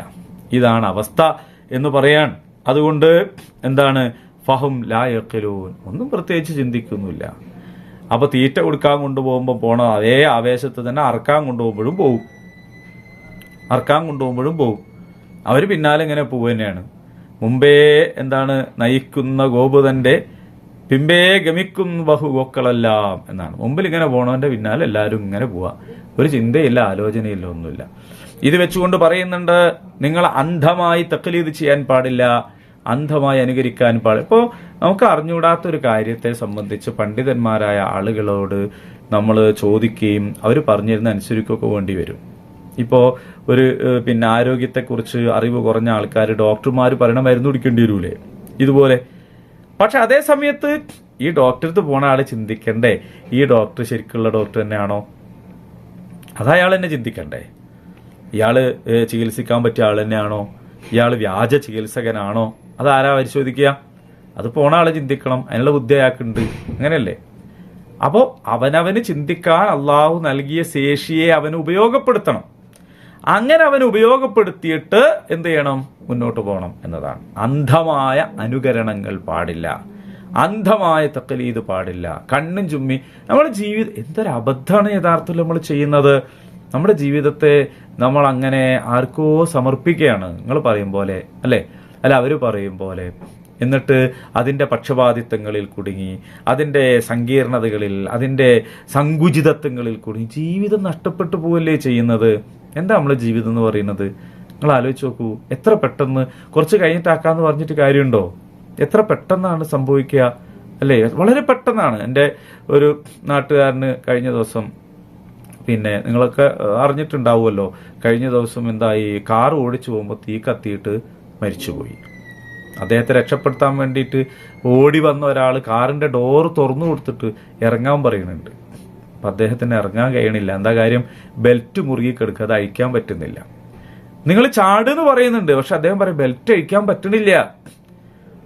അപ്പൊ തന്നെ ഒരു തീഗോളം വന്ന് അദ്ദേഹത്തെ വിഴുങ്ങിക്കളയാണ് ചെയ്യുന്നത്. നിങ്ങൾ ആലോചിച്ച് നോക്കൂ, കാറിലിരിക്കും അദ്ദേഹത്തിന് അറിയില്ലല്ലോ എന്താ സംഭവിക്കാൻ പോണത്. എന്നിട്ട് പച്ചക്ക് വെന്ത് മരിച്ചു പോവാണല്ലോ. പിന്നീട് പിറ്റേന്ന് സംസ്കരണം വെച്ചിട്ടുണ്ട്. എന്താ സംസ്കരിക്കാൻ ബാക്കി കിട്ടുന്നത്? നമ്മളൊക്കെ ജീവിതം എന്ന് പറഞ്ഞാൽ അങ്ങനെയുള്ളൂ. ഇപ്പൊ ഇവിടെ ഹജ്ജിന് വന്ന രണ്ടാളുകൾ, ബീഹാർ സ്വദേശികൾ രണ്ടാളുകൾ, അവര് ലിഫ്റ്റ് ബട്ടൺ അമർത്തി. സാധാരണ ലിഫ്റ്റ് വന്ന് നിന്നാലാണ്, അതിന്റെ പ്ലാറ്റ്ഫോം വന്ന് നിന്നാലാണ് വാതിൽ തുറക്കുക. പക്ഷേ അത് വരാതെ തന്നെ വാതിൽ തുറന്നു. അപ്പൊ ലിഫ്റ്റിൽ കയറുന്ന ആളെ സംബന്ധിച്ചിടത്തോളം വാതിൽ തുറന്നാൽ പിന്നെ അങ്ങോട്ട് കയറുക ചെയ്യാം. അപ്പോൾ അതിൻ്റെ പ്ലാറ്റ്ഫോം വന്നു നിന്നോ എന്നങ്ങനെ പരിശോധിക്കൊന്നുമില്ല. അങ്ങനെ വളരെ സ്വാഭാവികമായിട്ട് അങ്ങ് പോവുകയാണ് ചെയ്യാം. ഈ 2 ഹാജിമാർ വാതിൽ തുറന്ന് അകത്തേക്ക് കയറി. 4ാം നിലയുടെ മുകളിൽ നിന്ന് പ്ലാറ്റ്ഫോം വന്നിട്ടില്ല, നേരെ താഴേക്ക് വീണ് അവർ മരണപ്പെട്ടു. അള്ളാഹു അവർക്ക് മഗ്ഫിറത്തും മർഹമത്തും നൽകി അനുഗ്രഹിക്കുമാറാകട്ടെ. ഹജ്ജിന് വന്ന ആൾക്കാരാണ്, അള്ളാഹു അവരുടെ ഹജ്ജ് സ്വീകരിക്കുമാറാകട്ടെ. അപ്പം ഞാൻ പറയണത്, ജീവിതം എന്ന് പറഞ്ഞാൽ ഇത്രയേ ഉള്ളൂ. വളരെ വളരെ വളരെ ചെറിയ ഒരു കാരണം മതി, ഒരു കാരണവും ഇല്ലാതെയും തന്നെ പോകാം. അതിനിടയിൽ തിരുത്തണ്ടേ? അതിനിടയിൽ നമ്മൾ അള്ളാഹു ഇറക്കിയതിലേക്ക് മടങ്ങണ്ടേ? അതിനിടയിൽ നമ്മൾ നമ്മുടെ ഭാവി സുരക്ഷിതമാക്കണ്ടേ? അതിനിടയിൽ പരലോകത്ത് വിജയം നേടുന്നവരിൽ നമ്മൾ ഉൾപ്പെടണ്ടേ? അതാണ് നമ്മൾ ചിന്തിക്കേണ്ട കാര്യം. അതിനൊന്നും മെനക്കെടാതെ അവരെന്ത് വിചാരിക്കും, ഇവരെന്ത് കരുതും, ഇത്രയും കാലം ഇങ്ങനെയല്ലല്ലോ പോയത് എന്ന് വിചാരിച്ചാൽ നമ്മുടെ ജീവിതം എത്ര വലിയ നഷ്ടത്തിലായിരിക്കും ഉണ്ടാവുക, എത്ര വലിയ നഷ്ടത്തിലായിരിക്കും നമ്മുടെ ജീവിതം ഉണ്ടാവുക എന്നുള്ളതിനെ കുറിച്ച് നമ്മൾ നന്നായിട്ട് ആലോചിക്കണം. അതുകൊണ്ട് അള്ളാഹു സുബ്ഹാനഹു തആല ഈ പറഞ്ഞ ആയത്തുകൾ, ഇതിന് ശേഷം പിന്നീട് അള്ളാഹു നമുക്ക് നൽകിയിട്ടുള്ള ഭക്ഷണ നിയമങ്ങളുമൊക്കെ ആയിട്ട് ബന്ധപ്പെട്ട ഒരുപാട് കാര്യങ്ങൾ പറഞ്ഞുകൊണ്ടിരിക്കുന്നുണ്ട്. ആ കാര്യങ്ങളൊക്കെ ഇതിനോട് ചേർത്ത് പഠിക്കേണ്ടതും മനസ്സിലാക്കേണ്ടതുമാണ്. ഇൻഷാ അല്ലാഹ് അതൊക്കെ അടുത്ത ക്ലാസ്സുകളിൽ നമുക്ക് പഠിക്കാൻ ശ്രമിക്കാം ഇൻഷാ അല്ലാഹ്. അപ്പൊ ഇവിടെ അള്ളാഹു യാ അയ്യുഹന്നാസ് കുലൂ മിമ്മാ ഫിൽ അർളി ഹലാലൻ തയ്യിബ വലാ തത്തബിഉ ഖുതുവാതിശ് ശൈത്വാൻ ഇന്നഹു ലക്കും അദുവ്വും മുബീൻ ഇന്നമാ യഅ്മുറുക്കും ബിസ്സൂഇ വൽ ഫഹ്ശാ. ശൈത്താൻ നിങ്ങളെ എങ്ങോട്ടാണ് വിളിക്കുന്നത്? നീചവൃത്തികളിലേക്കും ദുഷ്കൃത്യങ്ങളിലേക്കുമാണ് വിളിക്കുന്നത്. വ അൻ തഖൂലു അലല്ലാഹി മാ ലാ തഅലമൂൻ. അല്ലാഹനെ കുറിച്ചിട്ട് അറിഞ്ഞൂടാത്തത് പറയാനാണ് അവൻ നിങ്ങളെ പ്രേരിപ്പിച്ചുകൊണ്ടിരിക്കുന്നത്. അള്ളാഹിനെ കുറിച്ച് അറിഞ്ഞുകൂടാത്തത് പറയാൻ, അള്ളാഹ് എന്ത് എവിടെ ഇടപെടണം ഇടപെടരുതെന്ന് പറയാൻ, അള്ളാഹിനെ കുറിച്ച് അറിഞ്ഞുകൂടാത്തത് പറയാൻ ആണവൻ നിങ്ങളോട് കൽപ്പിക്കുന്നത്. വഇദാ ഖീല ലഹും ഇത്തബിഉ മാ അൻസലല്ലാഹ്, അല്ലാഹു സുബ്ഹാനഹു തആല ഇറക്കി തന്നതിനെ നിങ്ങൾ പിൻപറ്റുക എന്നവരോട് പറയപ്പെട്ടാൽ ഖാലൂ ബൽ നത്തബിഉ മാ അൽഫൈനാ അലൈഹി ആബാഅനാ, അപ്പോൾ ഉടനെ തന്നെ അവർ പറയും, ഞങ്ങളുടെ പാരമ്പര്യം, ഞങ്ങളുടെ ദേശീയമായ സംസ്കൃതി, ഞങ്ങളുടെ രീതി, ഞങ്ങളുടെ തറവാടിത്തം, ഞങ്ങളുടെ കുടുംബം, ഞങ്ങളുടെ നാട്, അങ്ങനെ അവർക്ക് പറയാൻ ഒരുപാട് സംഗതി ഉണ്ടാവും. ഞങ്ങൾ അവരൊക്കെ ചെയ്ത പോലെ ചെയ്തോളാം, അവരൊക്കെ പോയോടത്തോട് ഞങ്ങൾ പോയിക്കോളാം, അവരൊക്കെ കാണിച്ചെന്ന് തന്നെ നമ്മൾ ചെയ്തോളാം എന്നാണ് പറയാ. അള്ളാന്റെ ചോദ്യം, അവലൗ കാന ആബാഉഹും ലാ യഖിലൂന ശൈആ, നിങ്ങളുടെ വാപ്പാര്, സൂറത്തുൽ കഹ്ഫ് നമ്മൾ പഠിച്ചിട്ടുണ്ട്. സൂറത്തുൽ കഹ്ഫിലും ഉണ്ട് ഇങ്ങനത്തെ ഒരു സംഗതി. വാപ്പാർക്കും വിവരമില്ലെങ്കിലോ എന്നുള്ളൊരു ചോദ്യം ചോദിക്കുന്നുണ്ട് അല്ലെ. അവർക്കും വിവരമില്ല, അവരുടെ വാപ്പാർക്കും വിവരമില്ല എന്ന് പറയുന്നുണ്ട്. നിങ്ങൾ മഹത്തായ സംഭവമാക്കി പറയുന്ന നിങ്ങളുടെ വാപ്പപ്പാപ്പന്മാർ, കാരണവന്മാരുണ്ടല്ലോ, അവരും അറിഞ്ഞുകൂടാത്ത ആൾക്കാരാണ്, അറിവില്ലാത്ത ആളുകളാണ്. അങ്ങനെ അറിവില്ലാത്തവരായിരുന്നു, അല്ലെങ്കിൽ ചിന്തിക്കാത്തവരാണ് അവരെങ്കിലോ വലാ യഹ്തദൂൻ, അവർ സന്മാർഗം പ്രാപിക്കാത്തവരും ആണെങ്കിലോ വമസലുല്ലദീന കഫറു. എന്നിട്ട് തൊട്ടുടനെ പറയുന്നത് പിന്നെ കാഫിരീങ്ങളുടെ ഉപമയാണ്. ഖുർആൻ ഈ ഉപമകൾ നമുക്ക് പറഞ്ഞു തരുന്നത് എന്തിനാന്ന് ചോദിച്ചാൽ, നമുക്ക് കാര്യങ്ങളെക്കുറിച്ച് വളരെ കൃത്യത കിട്ടാൻ വേണ്ടിയിട്ടാണ്. നമ്മൾ അതിൽ നിന്ന് പാഠം ഉൾക്കൊള്ളുന്നതിന് വേണ്ടിയാണ്, ഒരു കഥ പറയുന്നതിന് വേണ്ടിയിട്ടല്ല. ആ ഉപമകളിലൂടെ അള്ളാഹു വളരെ കൃത്യമായി നമുക്ക് കാര്യങ്ങൾ മനസ്സിലാക്കി തരുന്നുണ്ട്. വമസലുല്ലദീന കഫറു, നിഷേധികളുടെ ഉപമ എന്ന് പറയുന്നത് കമസലില്ലദീ യൻഅഖു ബിമാ ലാ യസ്മഉ ഇല്ലാ ദുആഅൻ വനിദാഅ, ഏതാനും ഇങ്ങനെ ഹൈ ഹോയ് എന്നൊക്കെ പറയുന്ന ആട്ടിത്തെളികൾ അല്ലാതെ, വിളിയും തെളിയും അല്ലാതെ ഒന്നും കേൾക്കാത്ത കന്നുകാലികളെ പോലെയാണ്. സുമ്മും ബുക്മുൻ ഉംയുൻ ഫഹും ലാ യഖിലൂൻ, അവർ അന്ധരാണ്, അവർ ബധിരരാണ്, അവർ മൂകരാണ്, അവർ യാതൊന്നും ചിന്തിക്കാത്തവരാണ് എന്നാണ്. അപ്പൊ അല്ലാഹു സുബ്ഹാനഹു തആല നമുക്ക് നൽകിയിട്ടുള്ള ചിന്താശേഷിയെ നമ്മൾ ഉപയോഗപ്പെടുത്തണം. നമ്മൾ നമ്മുടെ ഭൗതികമായ കാര്യത്തിന് അത് ഉപയോഗപ്പെടുത്തുന്നുണ്ട്. നമ്മൾ ആ ചിന്താശേഷിയെ ഭൗതികമായ കാര്യങ്ങൾക്ക്, ഇപ്പം നമ്മൾ ഇന്ന സ്ഥലത്ത് പോകണോ വേണ്ടേ, ബസ് കയറണ്ടേ, ട്രെയിനിലാണോ പോകേണ്ടത്, അല്ല നടന്നിട്ടാണോ പോകേണ്ടത്, അല്ലെ ബസ്സിലാണോ പോകേണ്ടത്, കാറ് വിളിച്ചാണോ, ഇതൊക്കെ നമ്മൾ ചിന്തിക്കാനാണ്. നമ്മൾ കച്ചവടം തുടങ്ങുമ്പോൾ സ്വർണ്ണ കച്ചവടമാണോ അല്ലെങ്കിൽ പച്ചക്കറി കച്ചവടമാണോ, അത് എവിടെയാണ് തുടങ്ങേണ്ടത്, നമ്മൾ ചിന്തിക്കുന്നുണ്ട്. നമ്മൾ എന്തെല്ലാം ചിന്തിക്കുന്നുണ്ട്. അതൊക്കെ അല്ലാഹു തആല നമുക്ക് നൽകിയിട്ടുള്ള ശേഷി ഉപയോഗിച്ചാണ് നമ്മൾ ചെയ്യുന്നത്. പക്ഷെ നമ്മൾ ദീനിന്റെ കാര്യം വരുമ്പോൾ, പരലോകത്തിന്റെ കാര്യം വരുമ്പോൾ ചിന്തിക്കാൻ വേറെ ആളെ ഏൽപ്പിക്കുക. നമുക്ക് വേണ്ടി അവർ ചിന്തിക്കട്ടെ, നമുക്ക് വേണ്ടി അവർ പറയട്ടെ, എനിക്ക് അങ്ങനൊന്നും കഴിയില്ല എന്ന് വിചാരിക്കുകയാണ്. അങ്ങനെ സ്വയം ബുദ്ധിക്ക് തോന്നുന്ന രീതിയിൽ അമല് ചെയ്യാൻ പാടില്ല. അത് വേറെ, അത് തെറ്റിദ്ധരിക്കാൻ പാടില്ല. ഇതിന്റെ കൂടെ അത് മനസ്സിലാക്കേണ്ടതാണ്. നമ്മളിങ്ങനെ ചിന്തിച്ചിട്ട് ഇപ്പം എന്തിനങ്ങനെ ഇപ്പൊ ചില ആൾക്കാരുണ്ട് ചിന്തിച്ചിട്ട് എന്താവുക, വഴികേടിലായി പോവുക. ബലികർമ്മം എന്ന് പറഞ്ഞാൽ ഉളുഹിയത്ത്, ഇങ്ങനെ കാലികൾ അറക്കലല്ല, അങ്ങനെയൊക്കെ ഓരോരുത്തർ ചിന്തിച്ചിട്ട് വഴി തെറ്റിപ്പോകും. ആ ജാതി ചിന്തനെ കുറിച്ചല്ല പറയുന്നത്. അതൊക്കെ അല്ലാഹു തആല പരിശുദ്ധ ഖുർആനിൽ വളരെ വ്യക്തമാക്കി പറഞ്ഞതാണ്. ഖുർആനിന്റെ വ്യാഖ്യാനവും വിശദീകരണവുമായ ഖുർആനിൽ പറഞ്ഞതാണ്. ആ കാര്യങ്ങൾക്ക് മേൽ പിന്നെ വേറെ ചിന്തല്ല. ചിന്തിക്കേണ്ട കാര്യം എന്താണെന്ന് ചോദിച്ചാൽ, ഈ കലാം എനിക്ക് തന്നതാണ് റബ്ബ്, എൻ്റെ വിജയത്തിന്, എൻ്റെ വിമോചനത്തിന്, എൻ്റെ ജീവിതത്തിൻ്റെ ഇരുലോകത്തെയും സമാധാനത്തിന്, വിജയത്തിന് അല്ലാഹു തആല തന്നതാണ്. അതെനിക്ക് മതി. അല്ലാഹ് പോരെ നിനക്ക്? അലൈസല്ലാഹു ബി അഹ്കമിൽ ഹാക്കിമീൻ, അല്ല പോരെ നിനക്ക് വിധികർത്താവായിട്ട് എന്ന് ചോദിക്കണുണ്ടല്ലോ. അതെവിടാ ചോദിക്കണമെന്നറിയാം. ലഖദ് ഖലഖനൽ ഇൻസാന ഫീ അഹ്സനി തഖ്വീം സുമ്മ റദദ്നാഹു അസ്ഫല സാഫിലീൻ. മനുഷ്യനെ ഏറ്റവും ശുദ്ധമായ പ്രകൃതത്തിൽ സൃഷ്ടിച്ചു, പിന്നീട് അവൻ നീചരായിപ്പോയി, കന്നുകാലികളെക്കാൾ മോശമായിപ്പോയി എന്നാണ്. കന്നുകാലികളെക്കാൾ മോശമാകുന്ന നീചരായി പോകുന്ന ഒരു സാഹചര്യം അവൻ സ്വയം തെരഞ്ഞെടുത്തു. അങ്ങനെ പറഞ്ഞതിന് ശേഷമാണ് അങ്ങനെ നീചരായി പോകാതിരിക്കാൻ എന്തു വേണം എന്ന് പറഞ്ഞതിന് ശേഷം പിന്നെ അവസാനത്തെ അള്ളാന്റെ ചോദ്യം. ആ ചോദ്യത്തോടെയാണ് സൂറത്തു തീൻ പോയി അവസാനിക്കുന്നത്. അത് അവിടെ നിൽക്കുന്നത് അങ്ങനെ, അലൈസല്ലാഹു ബി അഹ്കമിൽ ഹക്കിമീൻ. നിങ്ങൾക്ക് അല്ല പോരെ? നിങ്ങളുടെ ജീവിതത്തിൽ വിധി പറഞ്ഞു തരാൻ റബ്ബ് പോരെ? അല്ല പോരെ എന്ന ചോദ്യമാണ്. ബലാ, അതേ എന്ന് നമ്മൾ മറുപടി പറയണം എന്നാണ് അന്നേരം. മതി അള്ളാഹുവെ, നീ മതി, ഞങ്ങളതിന് സാക്ഷികളാണ് എന്ന് പറയണമെന്നാണ്. അപ്പൊ അള്ളാഹുവിന്റെ കലാം പോരെ നമുക്ക്? അതാണ് നമ്മൾ ചിന്തിക്കേണ്ടത്. ആ കലാമിന്റെ വ്യാഖ്യാനവും വിശദീകരണവുമായ ഹദീസ് പോരെ നമുക്ക്? ആ ഖുർആനും ഹദീസും എന്ത് വഴിയാണോ കാണിച്ചു തരുന്നത് അത് പോരെ നമുക്ക്? ജീവിതത്തിൽ അതല്ലാതെ വേറെ വിജയിക്കാൻ മാർഗമുണ്ടോ നമുക്ക്? അതിനെ നമ്മുടെ ജീവിതത്തിൽ ഒരു ഭാഗത്ത്, ഒരു സൈഡിലേക്ക് മാറ്റി നിർത്തി നമ്മൾ എങ്ങോട്ടായി പോകുന്നത്? ഇനി അങ്ങനെയൊക്കെ പോയി കഴിഞ്ഞാൽ നിനക്ക് അധികാരമോ സമ്പത്തോ, നിനക്ക് വലിയ വലിയ മഹിമകളോ പദവികളോ സ്ഥാനങ്ങളോ ഒക്കെ നിനക്ക് കിട്ടിയെന്ന് വിചാരിക്കാം. എന്നാലോ നീ തിരിച്ചു പോകേണ്ടത് എങ്ങോട്ടാണ്? തിരിച്ചു പോകേണ്ടത് ഈ കലാമ് തന്ന അള്ളാന്റെ അടുത്തേക്ക് തന്നെയല്ലേ. നിന്നോട് ചോദ്യം ചോദിക്കുന്നത്, ഖബറിൽ ചോദ്യം ചോദിക്കുന്നത് ആരാണ്? ഈ കലാമ് തന്ന അള്ളാഹു ഏർപ്പെടുത്തിയ മലക്കുകളല്ലേ. അവിടുത്തെ വിജയത്തിന്റെയും പരാജയത്തിന്റെയും ഒക്കെ കാരണം എന്താണ്? അള്ളാഹു തആല പറഞ്ഞു തന്നതല്ലേ. ആരാ നിന്റെ കൂടെ ഉണ്ടാവുക? ലഖദ് ജിഅ്തുമൂനാ ഫുറാദാ കമാ ഖലഖനാകും അവ്വല മറ. നിന്നെ ആദിയിൽ ഒറ്റക്ക് സൃഷ്ടിച്ച പോലെ അവസാനത്തിലും ഒറ്റക്ക് ഹാജരാക്കുമ്പോൾ അവിടെ റബ്ബ് സുബ്ഹാനഹു തആലാന്റെ നിയമം പാലിച്ചവനല്ലേ രക്ഷപ്പെടാൻ കഴിയുള്ളൂ.